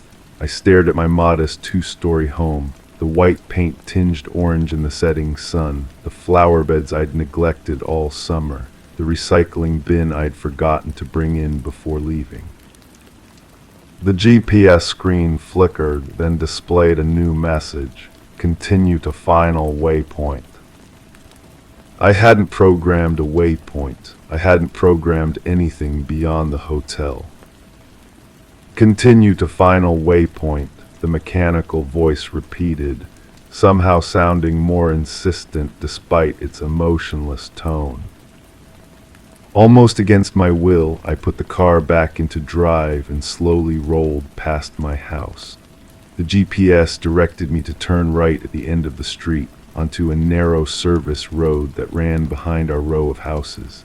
It was barely more than a dirt path, used occasionally by utility workers to access the power lines. I'd walked my dog back there dozens of times, but had never driven on it. You have arrived at your final destination, the voice announced as I stopped behind my own backyard. The fence I'd installed last summer stood between me and my property, the wood still relatively new but already showing signs of weathering. Beyond it, I could see my back porch, the glass door reflecting the deepening sunset. But something was different. In the far corner of my yard, where I'd been planning to install a small garden pond next spring, was disturbed earth. A hole perhaps 4 feet long and 2 feet wide, freshly dug. I got out of the car slowly, the gravel crunching under my shoes as I approached the fence. The hole was deep, deeper than any garden feature would need to be. The dirt piled beside it was dark and moist, as if it had been recently turned over. A shovel I didn't recognize was thrust into the mound, its metal blade catching the last rays of sunlight. The GPS beeped behind me, still sitting on my dashboard. When I turned to look, the screen was blank except for 2 words, "Welcome home." That was 4 days ago. I've been staying at a hotel, not the one I was originally headed to, but one in the next town over. I filed a police report, of course. They searched my property, took the GPS as evidence, questioned my neighbors. No one had seen anyone digging in my yard. The officer suggested it might have been a utility company performing work I'd forgotten about, or perhaps kids playing a prank. But I know better. The hole was exactly the right size for a body, my body. I've been watching my house from a distance, waiting. The GPS hasn't turned back on since that day, no matter how many times I've tried to power it up. My cousin Caroline doesn't remember where she got it, only that she's had it forever. The police found no fingerprints except mine and hers. Sometimes, late at night, I wonder if I imagine the whole thing, if the stress of work and life created an elaborate hallucination. But then I remember the fresh earth, the perfect rectangle of disturbed soil in my backyard, and I know. Someone was preparing for my return. Someone knew exactly when I'd be home, and they're still waiting. I check the news every morning, scanning for reports of missing women, of bodies found, of mysteries solved. So far, nothing. But I can't shake the feeling that I'm not the first person to follow mysterious directions to an unexpected destination, and I doubt I'll be the last. The GPS sits in an evidence locker somewhere in the police station. Sometimes I dream about it, its screen lighting up in the darkness, calculating a new route for someone else, leading them home, one turn at a time. Story 10. In the stillness of her bathroom, she swiped away the mist clinging to the mirror, gazing at her reflection. Yet a subtle unease crept into her mind. Her features appeared unchanged, her attire familiar. However, a lingering disquiet settled within her. A fleeting movement caught in the corner of her eye, a shadow dancing where it shouldn't. Turning away, she expected her reflection to follow suit, but it remained motionless, observing her in eerie silence. Thus began the enigmatic saga of Rebecca Thorne, unfolding from that unsettling moment in her unassuming abode. A solitary resident of a tranquil suburban enclave, Rebecca was known for her meticulous nature, her reserved demeanor, navigating life with a quiet solitude while maintaining polite interactions with her neighbors. Her occupation as a data analyst in a medium-sized firm dictated a life governed by routine and precision, giving no hint that she would soon become enmeshed in one of the most baffling criminal enigmas of the era. The initial peculiarities seemed trivial, a displacement of minor objects within her living quarters, a subtle rearrangement devoid of theft. A mug perched on a different shelf, books shuffled, her toothbrush out of place. Dismissing these anomalies as mere lapses in memory, consequences of prolonged hours under the harsh glare of fluorescent lights, engrossed in deciphering endless spreadsheets. Detective Marion Shaw was briefed when Rebecca, after enduring weeks of these disturbances, finally reached out to the authorities. Initially deemed non-criminal, leaning towards mental health concerns rather than legal intervention, Shaw cataloged the issue among the stack of incidental cases. Tangible evidence was lacking, Shaw later recounted. No signs of forced entry, no missing possessions, just a woman plagued by an intangible sense of unease within her own abode. The pivotal moment arrived with the incident in the bathroom mirror. During her subsequent rendezvous with law enforcement, Rebecca recounted the episode vividly, the disconcerting sensation of her reflection moving independently, the persistent feeling of being surveilled even in solitude. This time she presented proof, footage from a security camera she had installed, fixated upon her entrance. The chilling tape unveiled a revelation that sent shivers down the spines of even the most seasoned officers. The grainy images depicted Rebecca departing for work in the morning, only to witness an identical figure using a key to access her residence 20 minutes later. Forensic scrutiny of the footage unveiled no traces of tampering or digital manipulation. The intruder mirrored Rebecca's movements, attire, even bearing the same distinctive leather bag she owned. Yet, according to time-stamped evidence from her workplace's security system, Rebecca had already swiped into her office miles away. "We are faced with a doppelganger scenario," Detective Shaw divulged to her superior. An individual who has meticulously studied Ms. Thorne, replicating her with unsettling precision.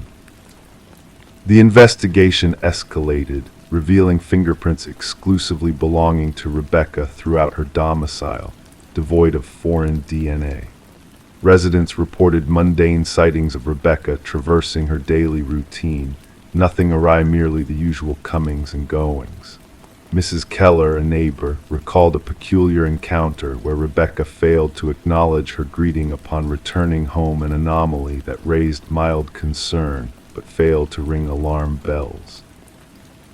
Documenting every disturbance meticulously, Rebecca noticed a surge in minor alterations within her living space.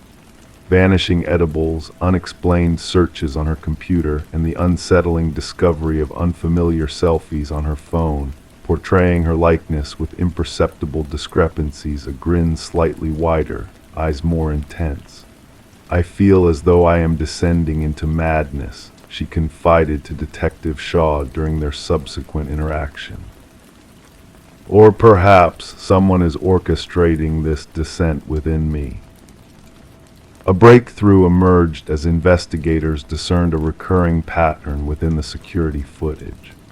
The doppelganger only infiltrated during Rebecca's absence for specific engagements, scheduled therapy sessions, yoga classes, Sunday grocery runs, pre-planned activities with predictable durations.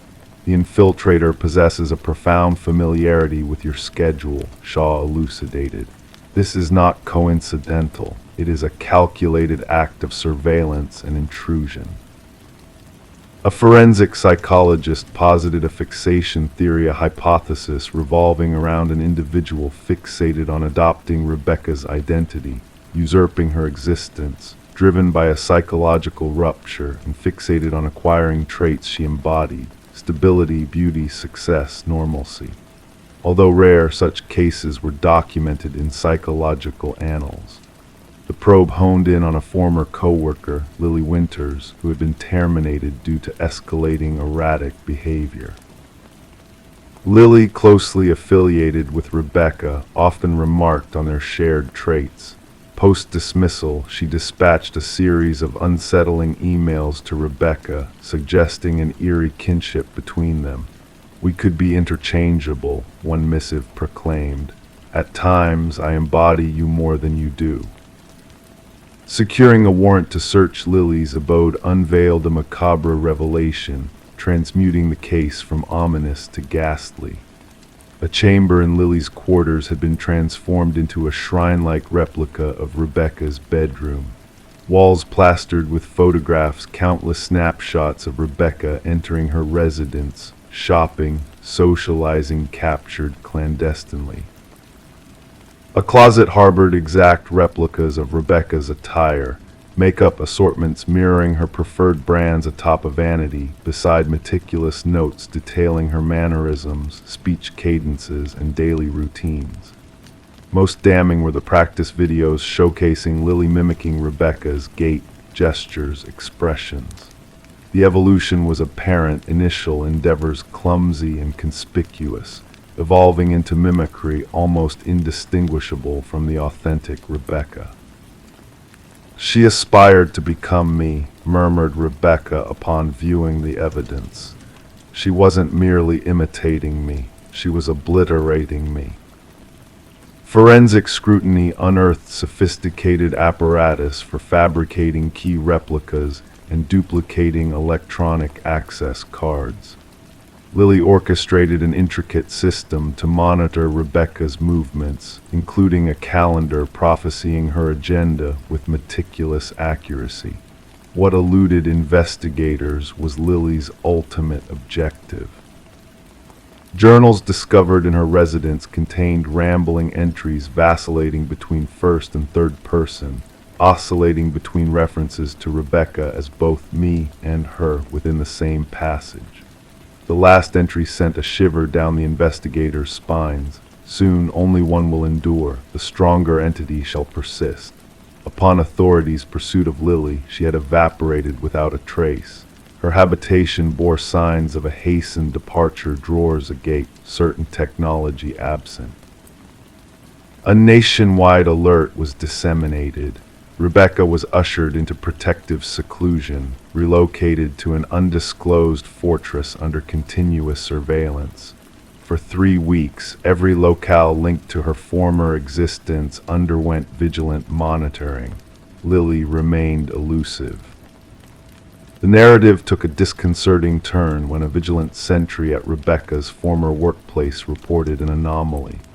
Despite being on sabbatical, Rebecca was sighted entering the edifice. Surveillance footage corroborated the event. A figure mirroring Rebecca's visage had accessed the premises utilizing a valid identification card, proceeding to her former workstation, perusing her documents for a span of 40 minutes before exiting. Meanwhile, the genuine Rebecca remained ensconced in seclusion. The implications crystallized. Lily hadn't absconded, she had made her incursion. Now assuming Rebecca's mantle, inhabiting her life as the authentic Rebecca concealed herself in obscurity. The case lingered unresolved. Lily Winters remains at large. Rebecca Thorne chose not to resurrect her former existence, opting to forge a new identity in a clandestine realm. Detective Shaw preserves a photograph on her desk, 2 women bearing an uncanny resemblance. One embodies Rebecca Thorne, the other embodies Lily Winters. At times, she scrutinizes their countenances, seeking disparities, subtle nuances that differentiate one from the other. The truly disquieting aspect Shaw imparts to novice detectives is not the resemblance in appearance or voice. It is the fervent desire to assume your identity to the extent of effacing oneself in the process. Identity transcends mere presentation. It is a sanctum we protect vigilantly. Sometimes we only recognize its worth when someone endeavors to usurp it. Story 11. In the beginning, there was just a flicker, a subtle disturbance in the baby monitor's feed. The mother, Rebecca, brushed it off as mere interference. But then the audio crackled, and a voice, soft and eerie, whispered, "SHHH, go back to sleep." Her blood ran cold, a chill creeping up her spine. Racing to her son's room, heart pounding with fear, she found the crib empty. The window remained shut, the door securely locked. The only anomaly was the stuffed rabbit on the floor, its unblinking black eyes seeming to watch her every move. Rebecca's screams echoed through the house until her voice was raw, her cries reaching the ears of concerned neighbors who dialed emergency services. When the authorities arrived, they discovered Rebecca in the nursery, clutching the stuffed rabbit, lost in a world of disbelief and fear. Her 4-month-old son, Samuel, had vanished without a trace. The investigation that followed seemed shrouded in mystery. No signs of forced entry, no alarms triggered on the security system. The baby monitor footage showed nothing out of the ordinary until that haunting voice and static filled the room. How could someone enter a locked home, snatch a child, and leave no trace except for a misplaced toy? Suspicion turned to Rebecca, especially with her history of seeking help for postpartum depression. Her husband, Daniel, had been away on business, their strained marriage adding another layer of complexity to the case. Detectives noted Rebecca's unnervingly composed demeanor, a stark contrast to a mother whose child had just vanished. Then a breakthrough: the forensic team discovered rare fibers on the nursery windowsill, fibers that didn't match anything in the household. They belonged to a climbing rope, hinting at a skilled intruder gaining access from outside. Security footage from the neighborhood revealed a shadowy figure lurking in the darkness that fateful night, leaving behind a boot print matching that of a seasoned climber. Daniel, upon his return, raised eyebrows with his new hobby of rock climbing and suspicious calluses on his hands. Financial records unveiled a troubling insurance policy on Samuel and a hidden second family in another town. As the focus shifted away from Rebecca, the baby monitor emerged as a key piece of evidence. Digital forensics uncovered a hack on the device, the voice transmitted remotely to deceive Rebecca. The trail led to a basement where Samuel was found alive, cared for by a woman named Elaine. She surrendered silently, a haunted expression in her eyes, revealing a twisted connection to Daniel's past. Elaine, Daniel's first wife, had never recovered from a miscarriage years ago. Obsessed with his new life, she conspired with Daniel to take what she believed was rightfully hers. Their plan unraveled through encrypted messages and physical evidence tying them to the abduction. During the trial, the chilling audio from the baby monitor was played, revealing Daniel's presence at the scene. The jury wasted no time in delivering the maximum sentences to Daniel and Elaine for their crimes. Rebecca and Samuel sought solace in a new life, far from the shadows of the past. The case left a lasting impact on how abductions are investigated, urging parents to bolster nursery security and be wary of technological vulnerabilities. Samuel grew up shielded from the truth of his disappearance, while Rebecca kept the stuffed rabbit as a silent witness to the horrors of that night. The baby monitor, though deceiving at first, ultimately unveiled the truth in a way no one could have foreseen. It whispered secrets in the dark, guiding the path to justice and closure for a family torn apart by betrayal and deception. Story 12. In the quiet stillness of the night, a pocket dial disrupted the airwaves, not just random static and muffled noises this time. The operator hesitated, ready to dismiss it as a mere technical glitch, until a voice broke through the chaos. A woman's voice, filled with urgency and fear, whispered into the darkness, "He's here."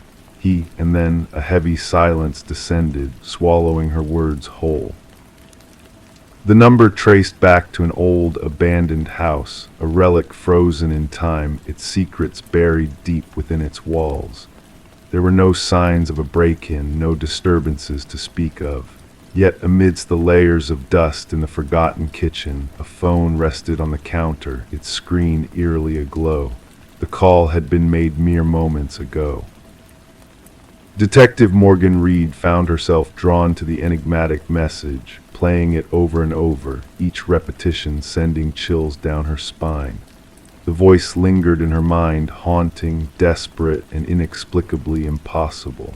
The desolate property had once belonged to the Sullivans, a family who had fled after a devastating fire ravaged a part of their home. Since then, the house had stood abandoned, a silent witness to the passage of time. The caretaker swore by its emptiness, claiming no soul had crossed its threshold in years. "Background check on the number," Morgan inquired of her partner, Detective Walsh. The answer revealed a perplexing truth. The number belonged to Catherine Sullivan, the daughter of the former owners, who had tragically perished in a car accident 3 years prior. Morgan's gaze lingered on the phone enclosed in an evidence bag, a puzzle she couldn't decipher. A deceased woman's phone reaching out from the depths of a forsaken dwelling. The dust around it disturbed only beneath the device, almost as if it had materialized out of thin air. The forensic team scoured the scene, seeking answers in the absence of clues. The phone bore no fingerprints save for indistinct smudges that defied identification. No footprints marred the path to or from the house. The entry points remained secured, the mystery deepening with each passing moment. The heart of their inquiry became the enigmatic recording, a mere 11 seconds of static, labored breathing, and 5 chilling words. Voice analysis confirmed a 98% match to Catherine Sullivan's voice, extracted from archived videos. The timestamp pinpointed the call to the exact moment of Catherine's untimely demise, down to the minute. Morgan and Walsh delved into Catherine's past, seeking answers among those who had known her.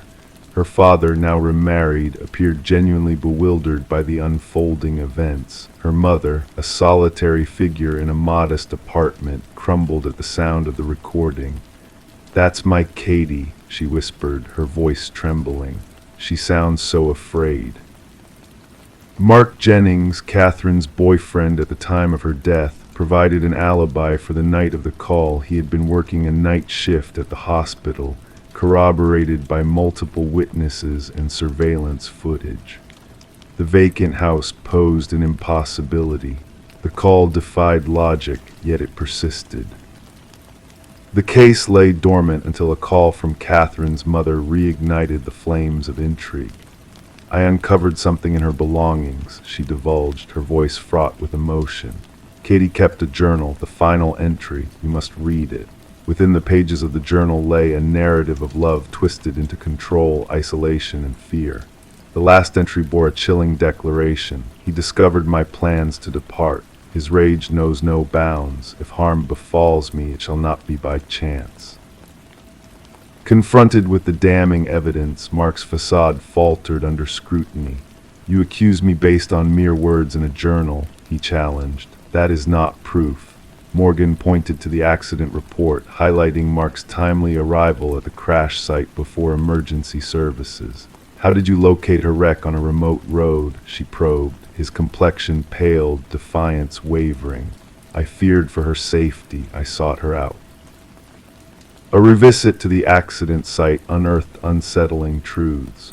While Catherine's car had long been removed, ground-penetrating radar revealed a buried secret: her actual phone, concealed 20 feet from the crash site. Forensic analysis of the buried device unveiled deleted messages exchanged between Catherine and her sister on the fatal night. "Mark has discovered my intentions to leave him. He stalks me in his vehicle. And later, he's driving me off the road." A fresh examination of Catherine's autopsy photos painted a grim picture. The injuries bore marks of a struggle beyond the impact of a car crash, defensive wounds, bruising indicative of strangulation. When officers sought to apprehend Mark, they found him vanished, leaving behind a shrine to Catherine in his apartment, a shrine composed of pilfered mementos, photographs, and articles chronicling her demise. Amongst his possessions, they uncovered audio editing tools and scripts detailing the fabrication of the phantom call, a macabre ploy to perpetuate his deception. The scope of the investigation widened, unearthing 2 additional suspicious deaths of young women linked to Mark, all disguised as accidents. The manhunt culminated in the discovery of Mark at the Sullivan residence, seated in the kitchen, fixated on a phone identical to Catherine's. Surrender came effortlessly, his words laden with a chilling confession. She refused to be silenced, he admitted to Morgan during interrogation. Even in death, she accused me. I needed her voice to echo, to sow doubt among those who believed her gone. A ghost cannot testify against me. The trial proceeded swiftly, the jury swiftly returning a verdict of guilty for first-degree murder. In the courtroom's hushed confines, Catherine's mother clutched her daughter's journal, a testament to the justice long overdue. The resolution stemmed not from spectral interventions, but from the resolute voice Catherine had left behind in her writings, her fears immortalized in ink, her final plea for sanctuary. The phone from the vacant house now resides within the secure confines of the evidence vault, a silent sentinel to a tale of darkness and redemption. Whispers among officers speak of phantom rings from the dormant device, though its power source was severed long ago. Catherine's legacy endures not as a spectral enigma, but as a beacon of resilience, a testament to the indomitable spirit of those who refuse to be silenced, even in the shadow of tragedy. Story 13, the Polaroid sat quietly in the box of memories, a relic from long ago. Faces frozen in time, candles flickering in the background, a scene of innocence and joy. But within the faded photographs, a chilling presence lurked unnoticed. The daughter, Sarah Winters, stumbled upon this unsettling mystery while sifting through her mother's attic after the funeral. The box labeled Memories held a collection of snapshots capturing moments of happiness and togetherness from her childhood. Yet amidst the familiar faces, a stranger emerged. In the earliest photo, a faint silhouette lingered at the edge of the frame during Sarah's 7th birthday party, barely discernible in the shadows. As she flipped through the sequence of images, the figure grew bolder with each passing photo. A man, unknown to the family, positioned strategically in the background, moving closer with each snapshot. Puzzled and unsettled, Sarah reached out to her father, seeking answers to the enigmatic presence haunting their family photos. His response was a sharp intake of breath, a moment of hesitation before denying any knowledge of the mysterious figure. Confusion deepened as digital copies of the Polaroids revealed the unwelcome guest, always lurking just beyond the celebratory scenes. Determined to unravel the unsettling puzzle, Sarah sought the help of Detective Marcus Reed. In the dimly lit precinct, rain tapping against the windows, she laid out the evidence before the seasoned investigator. With a keen eye, Reed examined the progression of photos, tracing the ominous figure's stealthy advance through the family gatherings. The man, obscured yet undeniably present, seemed to be watching, waiting. As the investigation unfolded, a chilling revelation emerged. Through meticulous enhancement of the images, hidden details surfaced: a scar, a ring, a glimpse of a face previously shrouded in darkness. Dental records provided the crucial link to a man named Robert Keller, a maintenance worker with a dark past tied to unsolved child abductions. The trail led to Keller's former residence, where buried beneath the concrete lay haunting mementos of his crimes: a hair clip, a toy car, a bracelet belonging to Sarah herself. The pieces of the puzzle fell into place, connecting decades-old disappearances to the sinister figure captured in the family photos. Alone in her apartment, surrounded by the weight of revelation, Sarah pondered the implications of the uncovered truths. The shadow in the photographs, once a spectral presence haunting her past, now stood exposed in the harsh light of justice. Families found closure, albeit in the grim reality of lost lives and shattered innocence. As she returned the photos to their box, Sarah reflected on the silent menace that had woven its way through their cherished memories. Some threats, she realized, are invisible to the naked eye, hiding in plain sight within the confines of a captured moment. The unseen figures that move through our lives, leaving behind only whispers of their malevolent presence in the echoes of time. Story 14. In the quiet stillness of the night, the wooden plank yielded beneath her weight, shifting ever so slightly. A subtle movement, yet enough to draw her curiosity. She knelt down, her fingers tracing the edges of the loose board, sensing a hidden void beneath the seemingly solid floor. With gentle precision, she pried up the boards, unveiling a dark, narrow space that lay shrouded beneath the foundation of her new abode. As her eyes adjusted to the dimness, she discerned shapes emerging from the shadows. A mattress, a chair, and in the corner, a weathered notebook filled with her name, written repeatedly as if a chant in the silent gloom. Detective Morgan Reed observed silently as Sarah Coleman peered into the abyss beneath her dwelling, her gaze reflecting a profound unease beyond mere discovery, an intrusion of the unknown into her sanctuary.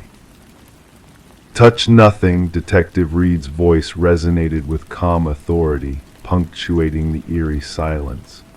She clicked on her flashlight, casting a revealing beam into the concealed chamber. Walls adorned with surveillance photographs, capturing moments of Sarah's daily life, walking, conversing, living. A shrine of obsession, meticulously crafted below Sarah's unsuspecting feet. Sarah had acquired the quaint cottage from the estate of an elderly recluse named Walter Green, a man who had passed away leaving no heirs. The property had stood vacant, its secrets undisturbed until Sarah's arrival. The real estate brochure painted a picture of charm and renovation potential, omitting any hint of the hidden chamber beneath. "I never met him," Sarah whispered, her voice tinged with disbelief.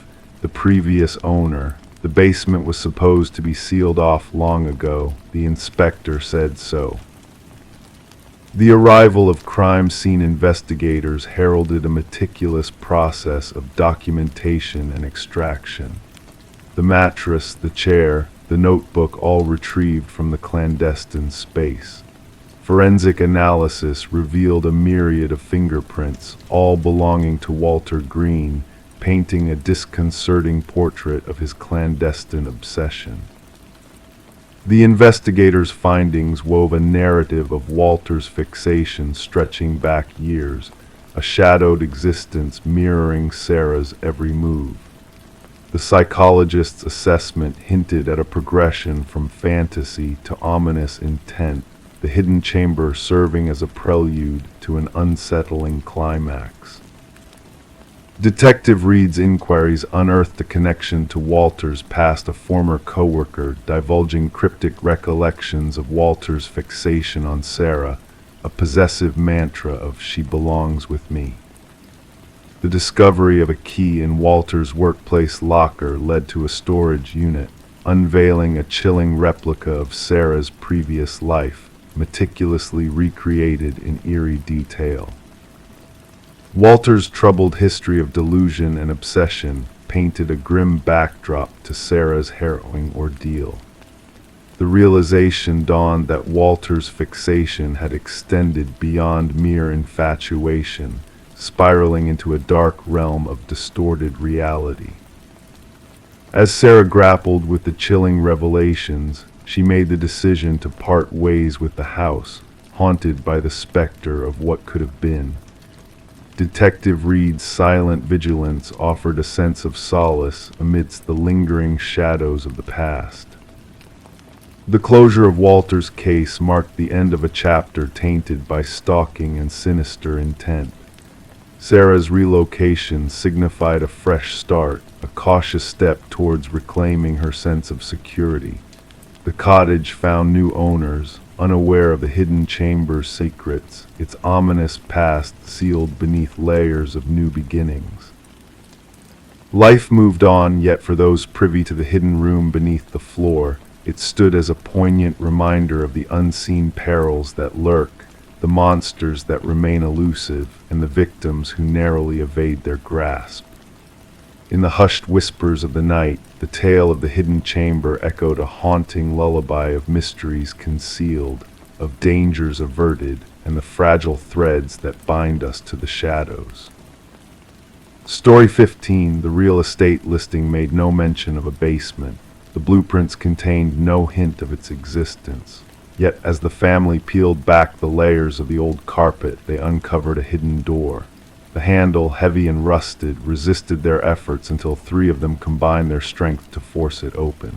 From the darkness below, stale air greeted them, heavy with the aroma of moist earth. Descending the steps, they expected to find a storage space.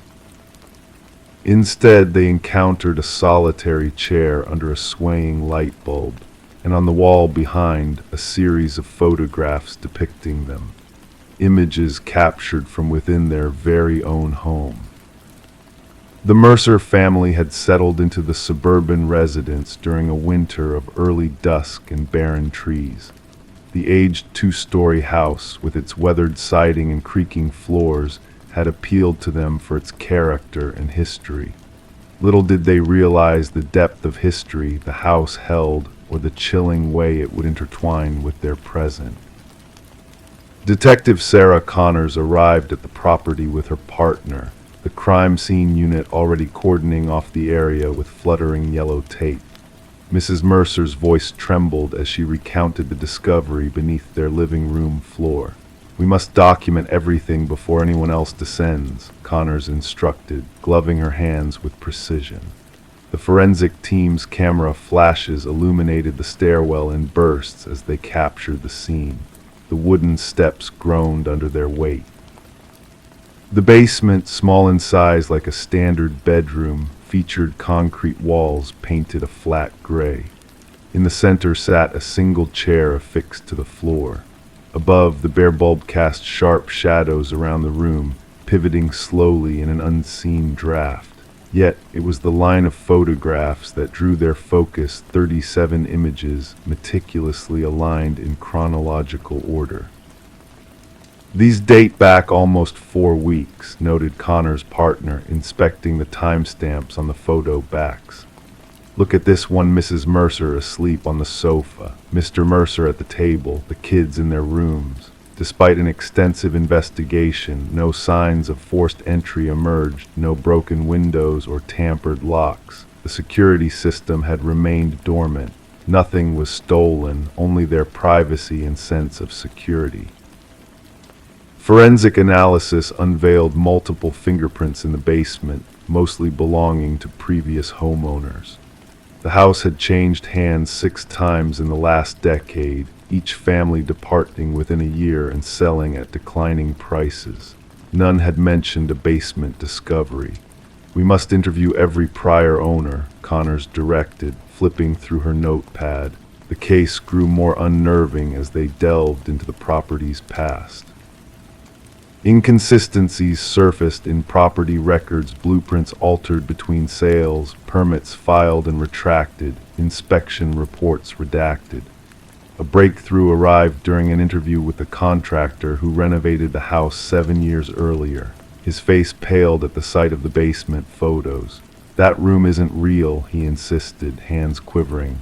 "I stripped that place to its bones. No basement, no door, just soil and concrete." Data extracted from a memory card concealed in the light fixture revealed hundreds more images on their evidence boards, not just of the Mercers, but of past families. Sleeping children, bickering parents, intimate scenes, mundane acts, all captured by an unauthorized presence. The case took a darker turn as audio files emerged from a weatherproof box buried in the basement corner. Recordings from the master bedroom, kitchen, living room. Despite an exhaustive search, no hidden microphones were found. "We must tear down every wall," Connors urged, her voice tense. "Check the air ducts, light fixtures, electrical outlets. This perpetrator has been watching for years." Beyond the photo wall, investigators stumbled upon a narrow passage leading to a monitoring station, a desk, a chair, a laptop linked to wireless cameras, and a journal detailing observations of each family. The handwriting matched the home's original builder, Edward Kelvin, who had mysteriously vanished during construction. The journal's final entries grew frenzied, with phrases like, "They never notice," and "They never see me," repeating. The last page forewarned, "The next family arrives tomorrow." Fingerprint comparisons confirmed Edward Kelvin had never left the house he erected. He had retreated into concealed spaces, crafting a maze of surveillance points to observe the families who believed themselves alone. After a 3-day manhunt, they discovered Kelvin nestled in a crawlspace between the second-floor bedrooms, his body slender and agile from navigating the hidden passages within the walls. During interrogation, Kelvin spoke of the families as if they were actors in his private drama. He watched with a detached, scientific eye, never interfering, only documenting. "He welcomed me in," he explained to investigators, his tone calm. "They signed the deeds, they became mine." Psychological assessment revealed Kelvin suffered severe delusions, viewing himself as a guardian of the house rather than an intruder. The Mercer family never returned, abandoning their possessions and leaving with only essentials. The house stood vacant as legal proceedings unfolded. The trial exposed the extent of Kelvin's surveillance network, secret rooms accessible through crawl spaces, observation points integrated into the structure, all designed before the house's construction. When the jury rendered their verdict, Kelvin remained stoic, lost in the recesses of his mind, where he roamed the house that now existed solely in memory. Ultimately, the property was razed, its ground excavated and covered. Yet for the families who dwelled there, the violation lingered. They were haunted not by what was taken, but by what remained unseen, watching, listening, recording their private moments within the walls they trusted for protection. In moments of silence, they found themselves glancing at air vents, light fixtures, and wall junctures, pondering if they were ever truly alone, if they ever had been. Story 16. The hotel appeared worn, a relic of forgotten days where guests seldom lingered. With a key handed to her by the clerk, a peculiar expression accompanied the warning, "Avoid the last door on the left." Intrigue tugged at her, a mystery beckoning to be unraveled. That night, amidst the shadowy corridor, she hesitated before the ominous door. Its handle chilled her touch, blending seamlessly with its neighbors, yet a subtle difference lingered. Placing her ear against it, a faint breath whispered from the other side. Detective Morgan Reed, weary-eyed, slipped under the yellow tape marking the crime scene. A metallic tang lingered in the air, unmistakable and grim. Blood stained the carpet, a stark contrast against the untouched surroundings. The victim, a young woman, lay lifeless on the floor, her gaze fixed on the ceiling in eternal surprise or fear. Reed knelt beside her, careful not to disturb the scene meticulously marked with evidence indicators. "This marks the third this season," the forensic technician noted dispassionately, capturing the scene with his camera. Reed nodded, absorbing the grim familiarity. The victim's elegant attire clashed with the motel's neglectful ambience. A designer handbag sat open, its contents undisturbed, a crime of passion, not profit. The hotel manager lingered anxiously, revealing the victim's solitary check-in and sudden demise. Reed observed no signs of forced entry or struggle, hinting at a connection between victim and perpetrator. Back at the station, photos of 3 similar victims adorned the board, each traced to obscure motels. Autopsy results revealed death by strangulation, devoid of DNA evidence or signs of assault. Reed sensed a personal vendetta at play, a calculated execution beyond mere predation. Days blurred as the investigation deepened, uncovering the victim's meticulous nature, and an enigmatic relationship hinted by her sister. An elusive sea led Reed to Elaine Werner's workplace, unveiling a facade maintained by Charles Emerson, a high-ranking executive. Despite his alibi, Reed detected a shadow in his gaze, a truth he concealed. Forensics linked Emerson to the crime, exposing a web of deceit and obsession. In the interrogation room, Emerson's facade crumbled, unveiling a chilling motive rooted in fear of exposure. Trial proceedings unveiled a cold, unrepentant man sentenced to life imprisonment. As Reed locked eyes with him, a void stared back in emptiness devoid of remorse or empathy. Dubbed the door on the left case, Emerson's dark pathology echoed through psychological studies and true crime analyses. Yet for Reed, the case lingered, a haunting reminder of the darkness that lurks behind closed doors. 3 hotel keys, silent witnesses to tragedy, remain locked away, a testament to the irreversible consequences of secrets unveiled. Story 17. The aged apartment exuded a sense of history, its creaking heating system and rattling pipes creating a familiar symphony of sounds. Or so she thought, until she heard it. A voice, barely audible yet undeniably clear, drifted through the vents, distinct from the usual background noise. It wasn't mere chatter from a neighbor, it was a whisper beckoning her name. Heart racing, she leaned in closer, pressing her ear against the grate. A chill breeze brushed past her cheek, and then almost teasingly came the words, "I know you can hear me." Detective Morgan Shaw stood silently in the heart of the empty apartment, her focus fixed on the rusted vent cover pried open from the wall. Around her, the forensics team meticulously worked, capturing every detail with flashing cameras. The missing woman, Elena Reeves, had vanished without a trace until the building's manager detected a foul odor. What they uncovered within the ventilation system defied logic.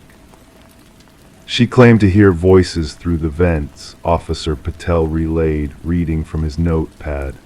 Management dismissed it as the quirks of an old building. Shaw knelt by the vent, observing the deep scratch marks surrounding it.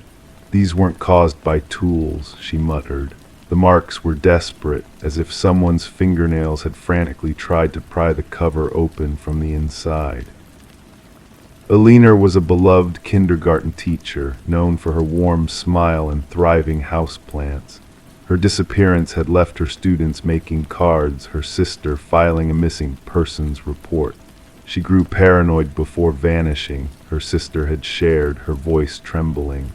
Elena believed someone was watching her, speaking to her through the vents. I thought it was work stress. Examining the apartment anew, Shaw noticed subtle details: the perfectly made bed, the abandoned coffee mug, the chair placed beneath the vent as though someone had been listening intently. Forensic findings revealed unsettling clues: fibers matching Elena's cardigan, a foreign fingerprint inside the vent cover, and haunting audio recordings from Elena's phone. Alone in her car, rain drumming on the roof, Shaw listened to Elena's frightened voice followed by a chilling whisper. The building's background check unveiled a troubling past, with tenants fleeing and reporting eerie occurrences. Harold Weber, the superintendent, appeared calm but evasive during questioning, especially regarding the previous occupants of apartment 4B. The investigation took a sinister turn when a hidden access panel was discovered in Elena's bathroom, leading to a secret maintenance passage within the walls. Inside, they found evidence of an intruder living within the building's structure, watching, listening, whispering. Shaw's team searched Weber's pristine apartment, revealing a disturbing collection of recordings and personal items. Weber's arrest shed light on his twisted obsession with tenants, his meticulous cataloging of their lives, and his disturbing relationship with Elena. The families of former tenants shared similar tales of paranoia and missing belongings, painting a chilling pattern of a predator lurking within the walls. At trial, Weber's detached demeanor clashed with the prosecution's evidence of calculated manipulation. Convicted on all counts, Weber left with a cryptic parting message. The whispers never cease, the building remembers. The once-occupied apartment building now stands vacant, plagued by unsettling whispers from the vents and mysterious drafts, a chilling reminder of the haunting past that refuses to fade away. Story 18. In the depths of the attic, hidden beneath layers of time and neglect, lay an old box, a silent witness to the passage of years. Within its dusty confines rested a collection of faded Polaroids, remnants of bygone days filled with ordinary joys and familiar faces. Birthdays celebrated, family-gathered scenes of innocence and warmth captured in snapshots frozen in time. Yet amidst the mundane memories, a chilling enigma awaited discovery. As she sifted through the photographs, Rebecca's gaze lingered on the final image, a haunting revelation that pierced through the veil of normalcy. There in her own living room, amidst the familiar furniture and decor, sat a family unknown to her. Their smiles, frozen in a moment of bliss, belied the lurking danger that loomed just beyond their awareness. And there in the shadows, a figure stood, a silent sentinel watching from the periphery. A shiver traced its icy fingers along Rebecca's spine as she studied the enigmatic photograph, her fingers trembling with a subtle unease. Descending the creaking stairs, each step a heavy echo in the cavernous silence of the house, she carried the unsettling image to the harsh light of the kitchen. There, under the unforgiving glare of fluorescent bulbs, the unsettling truth revealed itself. The detective, clad in a worn leather jacket that whispered of countless investigations past, entered the scene with a quiet intensity. Detective Morgan's keen eyes bore into the photograph, his scrutiny methodical and unwavering. With a voice like a low rumble, he probed for answers, delving into the mystery that lay before them. As the investigation unfolded, layers of history peeled back to reveal a chilling pattern of disappearances. Families who had inhabited the house before Rebecca, vanishing without a trace after precisely 1 year of residence. The enigmatic figure in the photograph, a spectral presence haunting the shadows, tied to a past steeped in darkness and unanswered questions. Forensic analysis unearthed unsettling truths, pointing to a sinister hand orchestrating the macabre events that had unfolded within the walls of the house. The figure in the hallway, a specter from the past, casting a long shadow over the present and the lives touched by his malevolent presence. Beneath the concrete of the basement, a grim tableau awaited discovery, an eerie preservation of those who had crossed paths with the enigmatic figure. Families frozen in time, their final moments captured in photographs that bore witness to their unknowing proximity to danger. As the investigation delved deeper, a hidden chamber in the attic unveiled a chilling truth, a journal of meticulous observations, a voyeur's chronicle of lives lived within the house's walls. And in its final entry, a sinister revelation that sent shivers down Rebecca's spine. Retreating to the safety of a hotel, enveloped in a cocoon of police protection, Rebecca found no respite from the specter that haunted her. The ringing phone in the dead of night, the mechanical click of a Polaroid camera, ominous omens that whispered of a presence that refused to be banished. And so the house stood silent, a mausoleum of secrets waiting to be unraveled. The enigmatic figure, Samuel Whitfield, a phantom of the past, his true fate shrouded in mystery and speculation. The legacy of his dark legacy continued to unfold, a tale of new beginnings and unseen watchers in the shadows. As the night deepened and the world slept, the photographs developed in the darkness, a silent testament to the enduring legacy of a man lost to time. And those who sought to uncover the truth found themselves ensnared in a web of darkness, their every move watched by unseen eyes. Story 19. She always avoided the attic, finding it unsettling, but when a storm caused a leak in the roof, she had no choice but to venture up there. The attic was a forgotten realm, shrouded in dust and cobwebs, filled with relics of the past. Nestled in the shadows of the farthest corner sat an old dollhouse, a miniature world frozen in time, its tiny furniture arranged with eerie precision. However, as she gazed into the miniature rooms, a shiver ran down her spine. The figures within were not mere dolls, they were exquisitely crafted replicas of her family members, each tiny figure meticulously placed, mirroring the exact positions of her loved ones downstairs. Except for one glaring anomaly, the figure meant to represent her was standing by the attic door, watching. Rebecca Morgan tentatively traced her finger along the roof of the dollhouse, feeling the groove where the tiny wooden figure stood. A sense of unease crept over her, unrelated to the cold draft that whispered through the attic's rafters. This dollhouse had no place here. This wasn't her childhood home. It was a rental property her family had recently moved into. The unsettling discovery prompted Rebecca to contact law enforcement in a state of distress. Upon arrival, officers found the Morgan family huddled together in the living room, refusing to return upstairs. Detective Sarah Harmon, the lead investigator, initially brushed off their concerns as a prank or the result of an overactive imagination in a new environment. However, the intricate details of the dollhouse figures caught her attention. Each minuscule replica captured a unique trait of the family members: the father's thinning hairline, the son's favorite hoodie, even the tiny birthmark on the mother's hand. The investigation took a chilling turn when forensic analysis revealed fingerprints on the dollhouse belonging to none of the family members. Even more disturbing were the microscopic cameras hidden in the eyes of each miniature figure, all linked to a sophisticated surveillance system concealed beneath the dollhouse.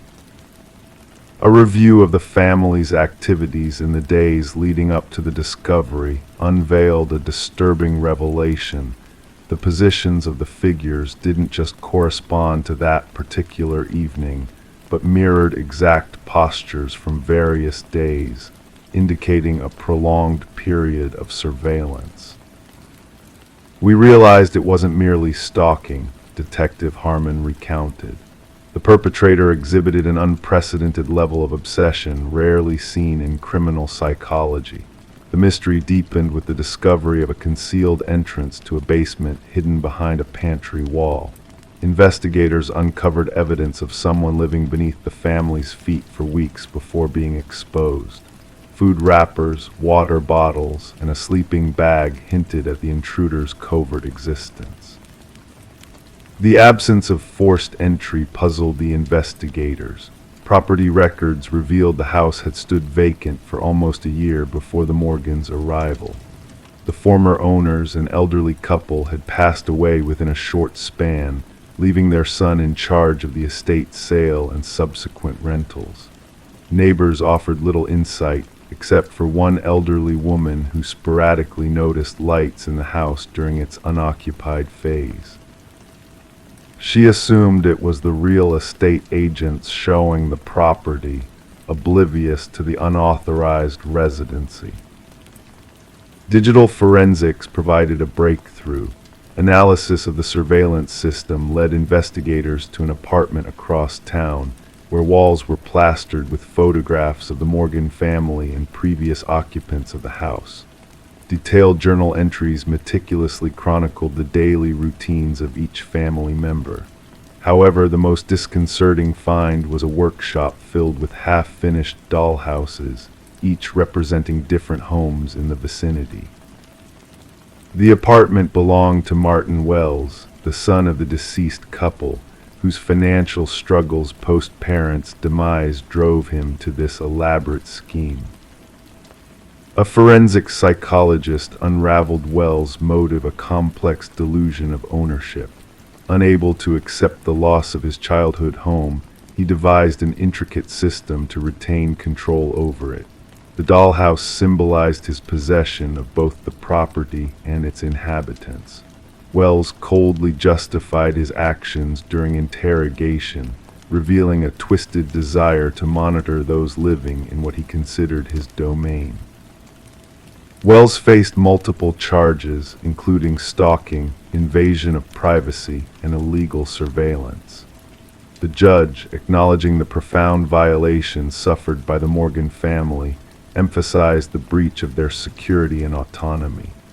The case prompted a reevaluation of real estate disclosure laws regarding property histories and agents' obligations to ensure homes are thoroughly vacated before new occupants move in.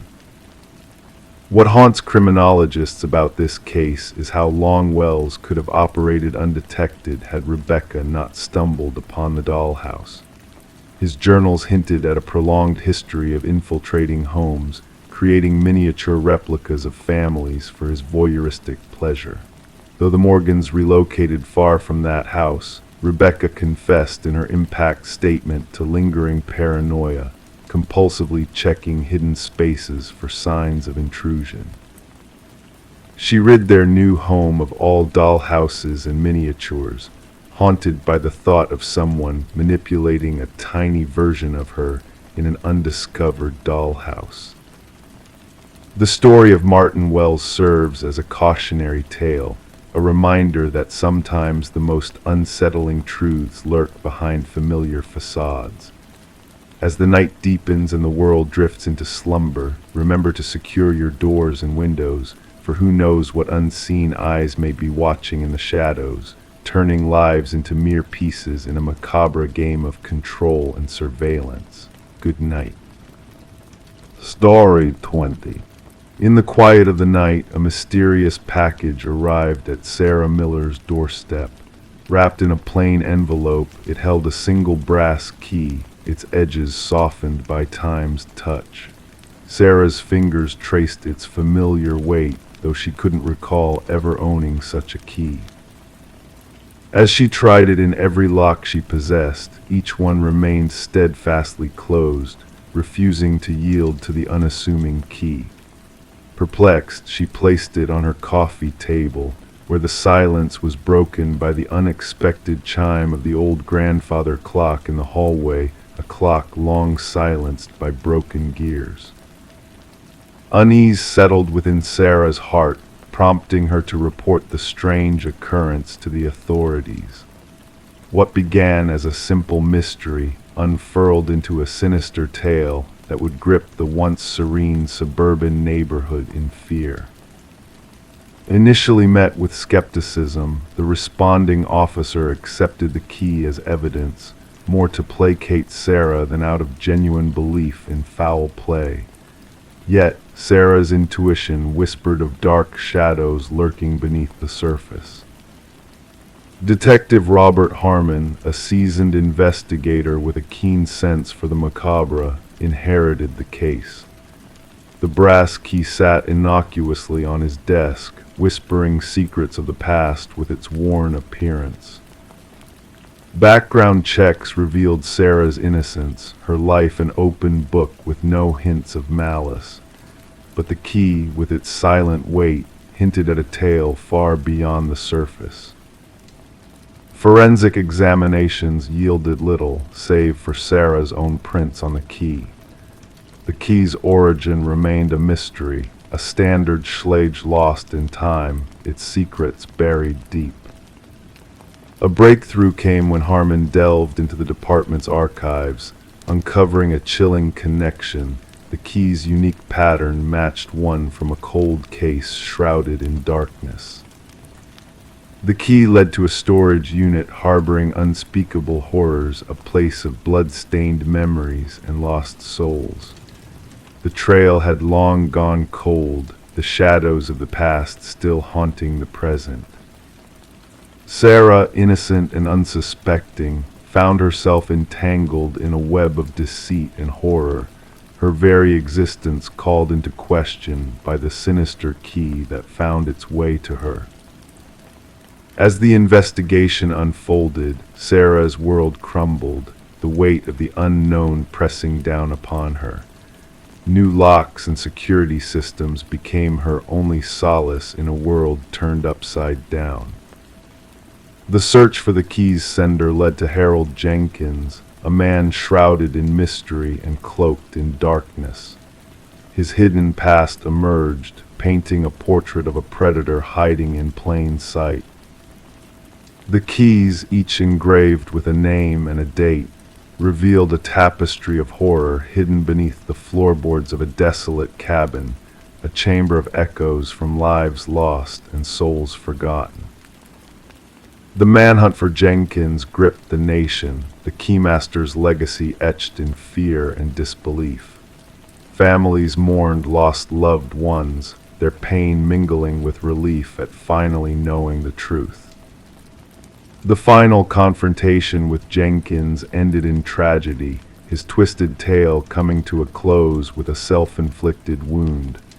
His journal, a testament to his crimes, spoke of twisted desires and unfulfilled obsessions.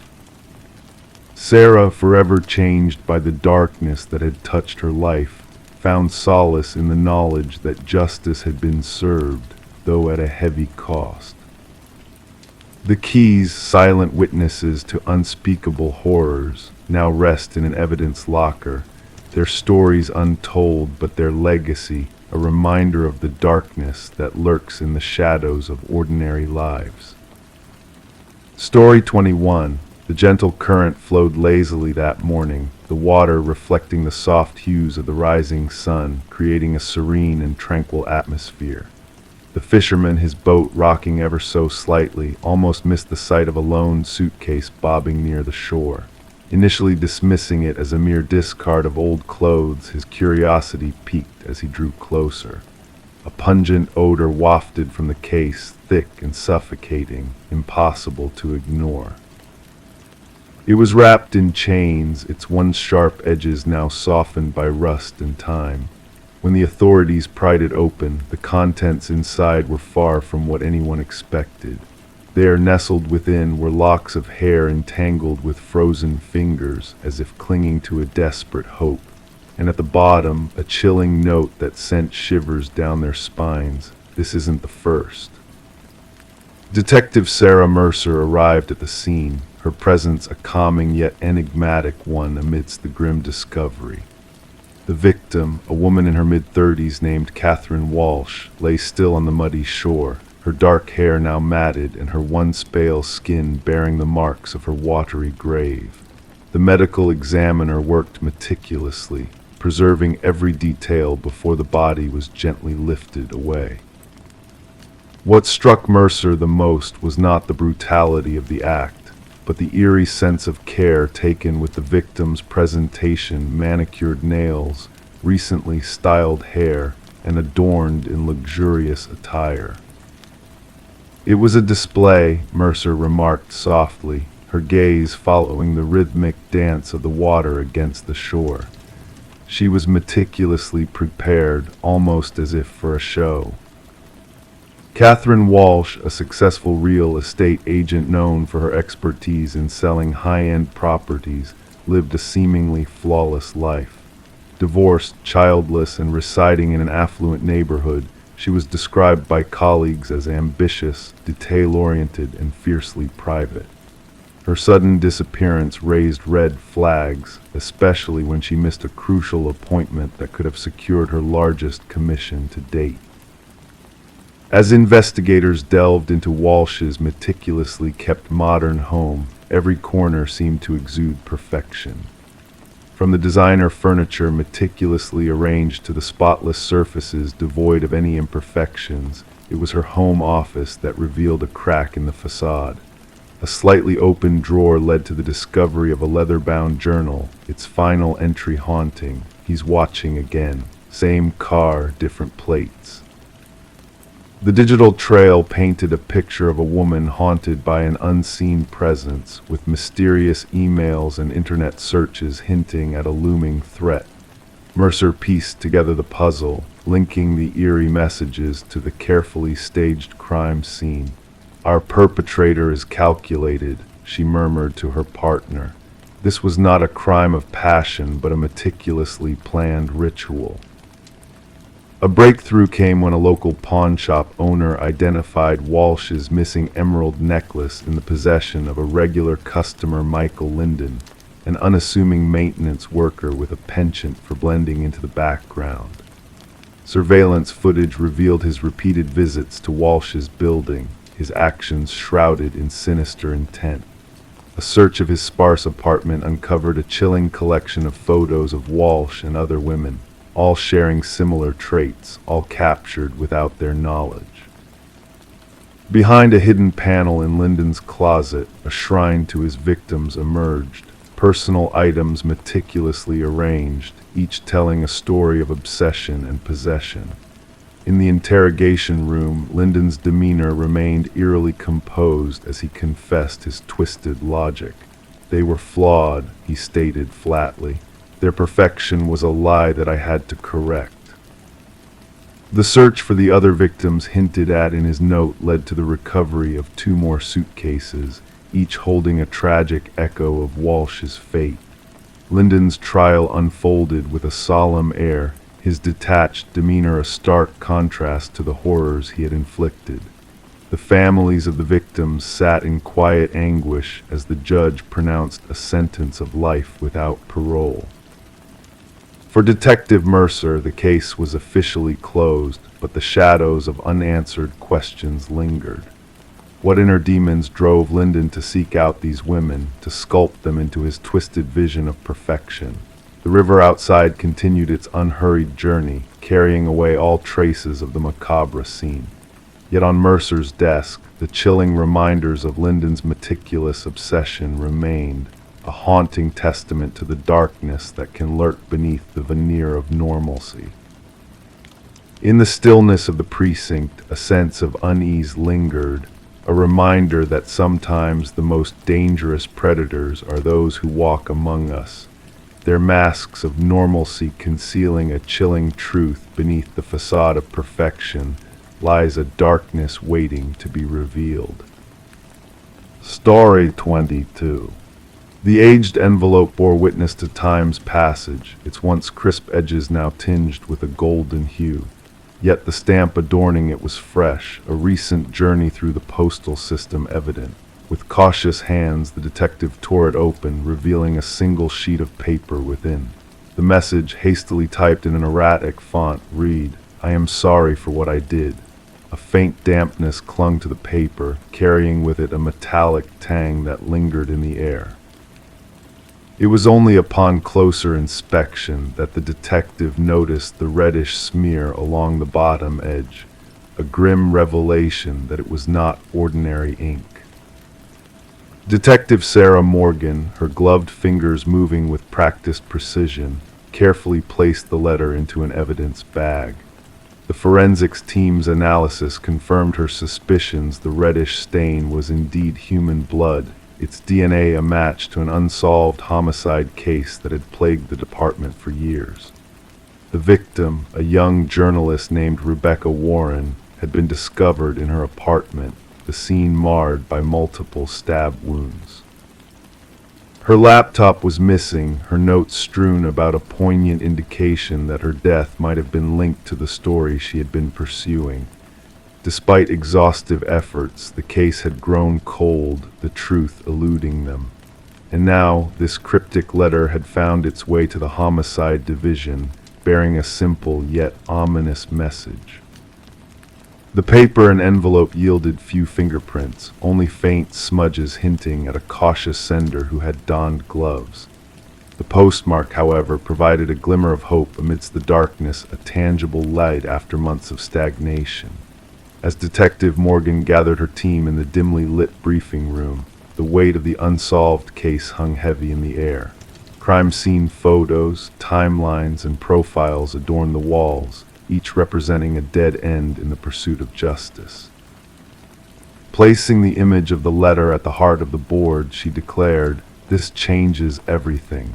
Our killer shows remorse." Detective James Chen, her stalwart partner in the investigation, scrutinized the letter thoughtfully.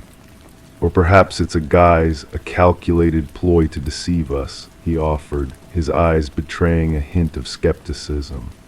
The forensics team's discovery of the typewriter's archaic imprint patterns led them down a path obscured by time, a model long out of production, yet not impossible to unearth. They embarked on a quest, reaching out to antique aficionados and collectors across the region in search of this elusive relic. As the investigation gained traction, they delved deeper into Rebecca's life, unraveling the threads of her final days. Her relentless pursuit of truth, her unwavering commitment to exposing corruption, all of it painted a portrait of a woman unafraid to challenge the powerful. Her editor spoke of her with reverence, recounting her last assignment that had entangled her in the affairs of a wealthy family entrenched in local politics. With the patriarch's recent passing stirring up familial discord, suspicions ran rampant among the siblings vying for control. In their quest for answers, the detectives turned to Michael Barnes, Rebecca's boyfriend. Initially cooperative, Michael's demeanor shifted subtly upon the revelation of the letter, betraying a nervous unease that had previously gone unnoticed. "She spoke of being followed," he confessed, his voice laced with regret. "I dismissed her fears as paranoia, blinded by my own disbelief. I failed her." Amidst their inquiries, a second letter arrived, echoing the first in its eerie contents. This time the message delved deeper into the shadows. She uncovered truths about the family's secrets, the inheritance, the old man's demise. "It was never my intent for matters to escalate to this extent." The trail led them to the opulent mansion of the deceased patriarch, where they encountered Richard, the eldest son. His collection of antiquities included a series of vintage typewriters, a detail that raised suspicions. Under scrutiny, Richard's explanations rang hollow, his demeanor too polished, too rehearsed. The breakthrough emerged when microscopic fibers on the envelopes linked back to custom stationery exclusive to the family's youngest daughter, Eleanor. Her revelation regarding Richard's request to borrow her stationery weeks prior unraveled a web of deceit. A search of Richard's abode unearthed a hidden chamber, a trove of incriminating evidence, news clippings about Rebecca, surveillance imagery, and a vintage typewriter identical to the one used for the letters. The blood analysis sealed the damning connection. It belonged to Rebecca. Yet the most startling revelation lay in the financial transactions between Richard and Michael, a clandestine exchange of funds preceding Rebecca's untimely demise. Confronted with the evidence, Michael's facade crumbled. She had proof of Richard's treachery, his hand in his father's death, he confessed, his voice heavy with remorse. "I divulged her findings to Richard, unaware of the tragedy that would follow."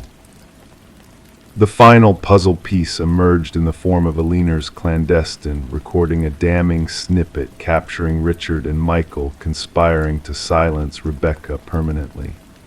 Richard's words, cold and calculated, reverberated through the room. "She poses a threat that must be eradicated." Attempting to flee, Richard was apprehended, his carefully constructed facade crumbling under the weight of undeniable proof. As the prosecution meticulously built their case around the letters, the typewriter, the financial exchanges, and Eleanor's damning recording, the truth unfurled like a tapestry of deception. Throughout the trial, Richard vehemently professed his innocence, shifting blame onto Michael in a desperate bid to evade justice. But the evidence, a tapestry woven with meticulous care, left no room for doubt. The jury's swift deliberation culminated in a resounding guilty verdict, sealing Richard's fate. As he was led away, shackled and defeated, Detective Morgan approached Rebecca's grieving parents with a solemn nod, a silent acknowledgement of their daughter's stolen life. The blood-stained letters, haunting relics of a bygone tragedy, found their resting place in evidence storage, a poignant reminder that even the most meticulously crafted crimes bear the indelible mark of guilt. The case of Rebecca Warren, once shrouded in shadows, emerged as a beacon of enlightenment for aspiring detectives, a testament to the enduring power of conscience and the unyielding pursuit of truth in the face of darkness. Story 23. The new occupants of the house believed it to be a mere quirk, the crackling of the old intercom system late into the night, a relic of the past, rewired but left forgotten. Then on a quiet night, the husband, compelled by curiosity, pressed the button. A whisper, faint but distinct, crackled through the speaker. "Why did you come back?" Startled, he recoiled, his hands trembling. His wife, standing close behind, murmured softly, "I never said that." The Victorian manor stood nestled amidst ancient oak trees, its aged facade concealing a modernized interior. Daniel and Meredith Parker had acquired the property at an unexpectedly affordable price, despite the unease of the real estate agent during the initial tour. The intercom system, a vintage charm connecting every room, had appealed to the history enthusiasts. Detective Sarah Reeves arrived at the estate, gravel crunching under the tires of her unmarked car. The call had hinted at a possible break-in, but a certain undertone in the dispatcher's voice hinted at a deeper mystery. Daniel Parker, a tall figure, welcomed her at the entrance, his complexion pale even in the dim light of the porch. "It all began with the intercom," he explained, leading Detective Reeves through the grand foyer. Initially just static, then whispers, and eventually coherent sentences. My wife thought I was imagining things until she heard it too. In the living room, Meredith sat tensely on an antique sofa, her hands tightly gripping a steaming mug left untouched. "We uncovered something hidden behind the wall," she disclosed abruptly. Daniel wanted to expand the kitchen pantry, and as he removed the drywall, her voice faltered. Behind the wall, wrapped in deteriorating plastic, they had stumbled upon a small leather-bound journal. Detective Reeves donned gloves before delicately turning its fragile pages. The elegant yet frantic handwriting belonged to Alina, the apparent previous owner, who expressed suspicions of her husband, Vincent, planning to harm her. The last entry was 30 years old, Daniel clarified. After that, silence. The previous owners claimed they had bought it from an elderly man who relocated to a retirement community. The investigation revealed that Vincent and Alina Blackwood had indeed owned the house. Records showed Vincent selling the house shortly after Alina supposedly left him, with no divorce proceedings, change of address, or financial activities in Alina's name post the final journal entry date. Detective Reeves mobilized a team to meticulously search the property. Ground-penetrating radar unveiled anomalies beneath the garden shed's concrete foundation. As investigators broke through the aged concrete, the truth emerged: human remains. Forensic analysis confirmed the skeleton as that of a woman in her 40s, with signs of blunt force trauma to the skull. A gold wedding band found among the remains bore an inscription, "To Alina, my eternal love." The case against Vincent Blackwood swiftly materialized. Now elderly and residing in a care facility, he comprehended the charges against him. His response, when confronted with the evidence, sent shivers down the detective's spine. "She wouldn't cease her chatter," Vincent stated, his voice unnervingly serene. "Always through that infernal intercom, checking on me, interrogating me. I disconnected it, but she rewired it herself, claiming she wanted to always be able to reach me wherever I was in the house." He gazed blankly. "I only craved silence." During his admission, Vincent revealed his elaborate scheme of fabricating Alina's departure, even sending postcards to neighbors from various locations, all penned in forged handwriting. He resided in the house for years after, walking daily over the concrete where his wife lay buried. The trial was swift, with Vincent pleading guilty to the crime. The presiding judge noted the premeditated nature of the act and the decades-long deceit that ensued. Daniel and Meredith ultimately sold the property, unable to reside there after unraveling its grim past. Before departing, they held a memorial for Alina in the restored garden post the investigation. The intercom system was dismantled during renovations by the subsequent owners. Workers reported hearing static and whispers during the removal process, attributing it to interference from their tools. Detective Reeves revisited the Blackwood case file before its archival. She sealed the manila folder. She pondered how the house itself had seemingly transcended time to disclose its secret. Justice had finally caught up with Vincent Blackwood, solely because Alina had found a way to make her voice heard. Among local law enforcement, the case gained notoriety as the house that answered back. Occasionally, Detective Reeves would drive past the property on her way home. She never halted, but she would decelerate, window slightly ajar, listening for whispers carried on the breeze. Story 24. Once upon a time, a young woman felt the urge to repaint the nursery in preparation for her impending motherhood. The walls wore a faded blue, a color that whispered of untold tales buried within its layers. With each stroke of white paint, a hidden secret began to emerge, letters, faint at first, then gradually sharpening into clarity. A message lay concealed beneath the surface, cryptic and chilling. Don't let it hear you. Her heart skipped a beat as she took a step back, and there in the fresh paint, she noticed something unsettling: tiny handprints, too high on the wall to be made by any child's reach. This discovery within the nursery of the Morgan residence marked the genesis of what would later be known as the Whispering House case.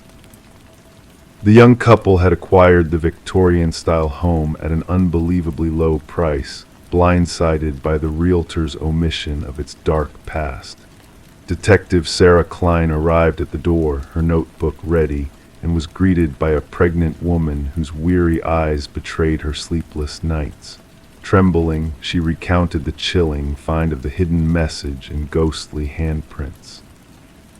According to the woman, the previous owners had abruptly fled in the dead of night, leaving behind no trace except for packed essentials in their car. Detective Klein's investigation led her through the antique home, the floors creaking under her footsteps. In the nursery, the ominous message and child-sized handprints lingered, a silent testament to the house's eerie history. Back at the precinct, Detective Klein delved into the property's records, revealing an alarming pattern of turnover and unsettling child welfare reports. Families had come and gone, disturbed by whispers from the walls and unseen entities haunting their children's dreams. Further research unveiled the house's dark past under Alina Blackwood, a widow who had run an orphanage on the premises. 5 children had vanished during her tenure, their fate shrouded in mystery until now. The detectives' inquiries unearthed a haunting truth. Alina had believed in harnessing the life force of orphaned children to prolong her own existence. The hidden room behind the nursery wall held the remains of the 5 missing children, their identities confirmed by engraved pendants. As the case concluded with a proper burial for the victims, the house stood empty, tainted by the lingering presence of the past. The nursery walls, now demolished, had borne witness to the tragic tale, their silent echoes reverberating through time. Though justice had been served, a spectral presence lingered, reaching out through layers of paint and history. The detective's final report documented the luminol-lit handprints and the chilling message, a reminder that some crimes leave indelible marks beyond mortal reckoning. The condemned house stood as a testament to a bygone horror, a cold case locked away in the annals of time, yet whispering of unresolved mysteries that no amount of paint could ever conceal. Story 25. As she entered through the front door, a dance of dust greeted her in the still, musty air.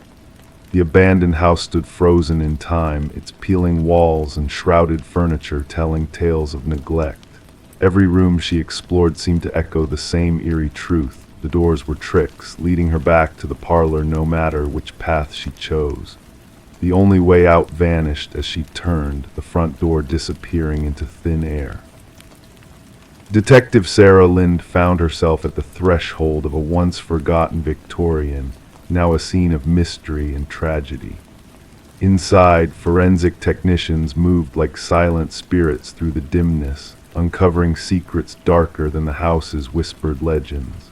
Morgan Pierce, a young graduate student with a passion for architectural anomalies, sat in the parlor in peaceful repose, her life stolen by an unseen force. Initial examinations hinted at asphyxiation as the cause of Morgan's death, her body found as if waiting for an unknown guest.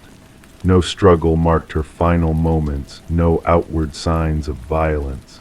The stillness of the scene unsettled even the most seasoned investigators, casting a somber veil over the once curious house. The house itself held a reputation among locals, a place where compasses spun wildly and shadows seemed to linger where they shouldn't. But now, it harbored secrets beyond the reach of mere urban legends. Morgan's research into the house's mysteries led her down a path of no return, her fate sealed by forces she couldn't comprehend. As Lynn delved deeper into the investigation, a web of connections emerged.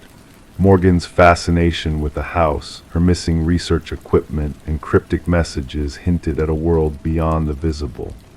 Conversations with a mysterious figure, Adam Reeves, shed light on the deeper mysteries the house held, drawing them both into a realm of shadows and whispers. Reeves, an expert in architectural history, shared Morgan's belief in the house's hidden truths. Together, they sought to unravel the secrets woven into its very walls. But as the investigation unfolded, a chilling pattern emerged, a family history of deaths within the house, all in the parlor, all under a veil of peaceful repose. Eleanor Blackwood's grandson, a bearer of family secrets long buried, revealed a legacy of tragedy tied to the house. The claiming, as the family called it, whispered of a malevolent influence that lured victims to their final rest. Journals and artifacts unearthed from hidden compartments spoke of ancient rituals and unseen forces at play. The discovery of Morgan's missing equipment and the ancient artifacts brought the investigation to a turning point. Residue matching a rare alkaloid found in her system hinted at a connection to the hidden chamber, a place of power and mystery. But as the threads of the case tightened, new questions arose. Forensic analysis pointed to another presence in the house at the time of Morgan's death, a phantom shadow moving in the darkness. Reeves, too, met a fate mirroring Morgan's, seated in stillness with the same trace of the alkaloid in his system. His final words, a cryptic message to himself, hinted at a truth beyond the physical. The case, shrouded in mystery, remains open to this day, a haunting reminder of the power hidden within the Victorians' walls. The condemned house stands as a silent sentinel, its secrets locked away from prying eyes. Yet whispers persist of lights flickering in the night, of visitors swallowed by the house's insatiable hunger for those who seek to unravel its mysteries. Some say the house claims those who delve too deep, while others believe Morgan and Reeves touched something ancient and eternal, a force that defies comprehension. The truth, like a hidden door in a maze of illusions, remains just out of reach, waiting for those brave enough to seek it. And so the house stands, a sentinel of secrets, a gateway to realms unseen, beckoning to those who dare to listen. Story 26. The apartment lay dormant for months, a silent witness to untold secrets. When the new tenants crossed its threshold, they anticipated dust and forsaken remnants. Yet one door stood sentinel, refusing to yield. A closet, a mystery locked from within. The landlord, with reluctance etched on his features, finally forced the barrier open, bracing for mundane discoveries. But what they found within sent shivers down spines. The walls bore witness to a silent struggle, etched with deep, jagged marks of desperation clawed into the wood. In the corner, an ancient flip phone lay dormant, its screen aglow with a single, haunting message left unread.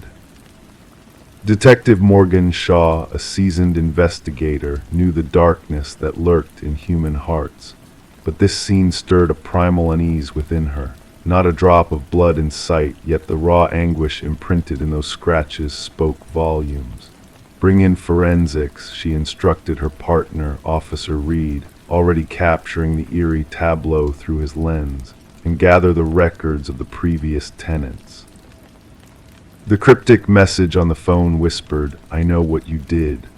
The landlord, fraught with nervous energy, revealed scant details of the former tenant, a young, reclusive woman who vanished without a trace, leaving unpaid rent in her wake. Quiet type, no trouble, his voice faltering, eyes skirting the closet's dark maw. Forensic analysis unveiled a macabre tapestry. Blood samples interwoven with the scratch marks, most belonging to the missing tenant, Emma Caldwell. However, two distinct DNA signatures defied logic. One remained a mystery, a ghost in the genetic database. The other traced back to Derek Mercer, a man declared deceased 2 years prior following a tragic accident. Shaw's brow furrowed in disbelief at the incongruity. Emma's apartment whispered of a life interrupted, stacks of unopened mail, a coffee mug abandoned in a sink, a neatly made bed frozen in time. Her phone records painted a narrative of vanishing connections, punctuated by a flurry of calls from an enigmatic number in her final days. Officer Reed's report unveiled a shard of truth, a mention of a shadowy boyfriend in Emma's conversations with her sister, a man cloaked in enigma and intensity. Surveillance footage stitched together a haunting sequence of events, with a mysterious figure trailing Emma into the depths of her abode, a face veiled in secrecy. The puzzle unraveled further when fingerprints belonging to Derek Mercer surfaced on the closet's inner sanctum. The conclusion dawned upon Shaw. Mercer had orchestrated a charade of death, but to what end, and what tether bound him to Emma's fate? The enigma deepened as Shaw delved into another missing persons saga. Lynette Porter, a name lost to the annals of disappearance, found a spectral presence in Emma's orbit. Traffic camera whispers led the investigation to a secluded estate linked to the Mercer lineage, where a ghastly truth awaited. Behind bolted doors, Lynette Porter languished in a state of malnourished captivity, a mirror image of Emma's torment. Her hollow voice carried the echo of unspeakable horrors endured, a witness to Mercer's perverse theatrics. Journals chronicled his fixation on dominance, photographs of his victims hauntingly familiar, and videos capturing Emma's descent into darkness. The manhunt for Derek Mercer spanned boundaries, trailing shadows across jurisdictions. As authorities closed in, a chilling profile emerged, a predator reveling in the slow erosion of hope within confined spaces. Mercer's apprehension at a bus terminal, armed with a new identity and sinister tools, unveiled a predator's calculated escape plan. In his possession, remnants of his sinister past intertwined with the specter of Emma's vanishing. During interrogation, Mercer's mask of composure slipped only slightly. "She penned that message herself," he intoned, a chilling revelation of his twisted rationale. The trial unveiled Mercer's elaborate facade of death, a cloak woven from a vagrant's dental records to veil his deeds. The jury's swift verdict echoed through the courtroom, sealing Mercer's fate with a life sentence void of redemption. His inscrutable smile in response hinted at a private knowledge that eluded all but him. Lynette Porter's voice rang clear in the courtroom, a beacon of resilience amidst the darkness. He imprisoned us in his mind's shadows, her words lingered, a testament to the strength that endured beyond Mercer's reach. The legacy of Emma's harrowing ordeal reshaped investigative protocols, shedding light on the tendrils of darkness that entwined vanished souls in the fabric of rented abodes. Detective Shaw, custodian of Emma's silent testament, bore witness to the resilience etched in the scratches of survival, a reminder of the shadows that lurked beyond the mundane fa-de of everyday life. Story 27. The coffee shop had been his sanctuary for years, same table, same order, same solitude. The barista recognized his face, yet his name remained a mystery to all. Then one day he vanished. When the authorities searched his usual spot, they stumbled upon a wallet abandoned on the table. Inside, a driver's license with a face but no identity, just emptiness where a name should have been. Upon reviewing the security footage, Detective Sarah Mercer felt a chill run down her spine. The man, now known as John Doe, seemed ordinary on camera. Average in height, unremarkable in appearance, clad in a navy coat and carrying a weathered messenger bag. His disappearance defied logic. "Play it again," Mercer instructed the tech specialist. The footage showed John entering the bustling coffee shop, ordering his usual black coffee with no sugar, and settling at the corner table shielded by a plant. He wrote in a notebook, occasionally glancing out the window as he sipped his drink. Then the inexplicable moment. He left his wallet on the table, stood, and headed towards the restroom corridor. But he never returned. He never exited through any door. He simply vanished into thin air. "Check the bathroom footage," Mercer urged. "He never entered any bathroom," the specialist replied. "It's as if he evaporated." Back at the precinct, Mercer spread the wallet's contents on her desk. The driver's license matched the mysterious man, yet the personal details were missing. Credit cards with no names, cash neatly organized, a recent coffee shop receipt, and a blank business card with a faintly printed phone number. When Mercer called, silence greeted her, accompanied by the sound of rustling paper. The barista remembered little about John. Quiet man, always writing in that notebook. The cryptic pages baffled code breakers, featuring sketches of unfamiliar buildings. Mercer circulated John's photo, but no one recognized him. His fingerprints yielded no matches. It was as if he belonged solely to the coffee shop. Mercer noticed a flicker in the camera's time-stamp each morning John visited. Returning to the shop, she sat at his table, noticing an antique mirror with cryptic symbols. The mirror felt warm to her touch, hinting at a hidden secret. Forensics uncovered a cache of identical wallets and a journal matching John's notebook. The last entry warned of closing windows. Fingerprints throughout the hidden space all belonged to John. Carbon dating suggested the wallets were decades old, yet the photo remained unchanged. The journal hinted at experiments in time and identity manipulation. "The coffee shop is a nexus," one entry read. "The mirror is the gateway." Odd occurrences escalated around the shop, with reflections moving independently and sightings of John where he should not be. An elderly physicist named Margaret Keller shed light on John's past as Daniel Weston, a physicist who vanished during experiments with quantum mirrors. Weston believed in parallel realities and crossings at specific locations. Mercer uncovered that the coffee shop stood on Weston's former lab site. Reviewing footage late one night, Mercer saw two versions of Weston in the mirror, one watching the other. Rushing to the shop, she found the shattered mirror and a final warning from Weston. The enigma of the man who vanished remains unresolved. The coffee shop closed, the building razed. Weston's fate remains a mystery. Mercer, haunted by the case, now writes fervently in a notebook akin to Weston's, with a fragment of the mysterious mirror hanging on her wall, its surface sometimes rippling unseen.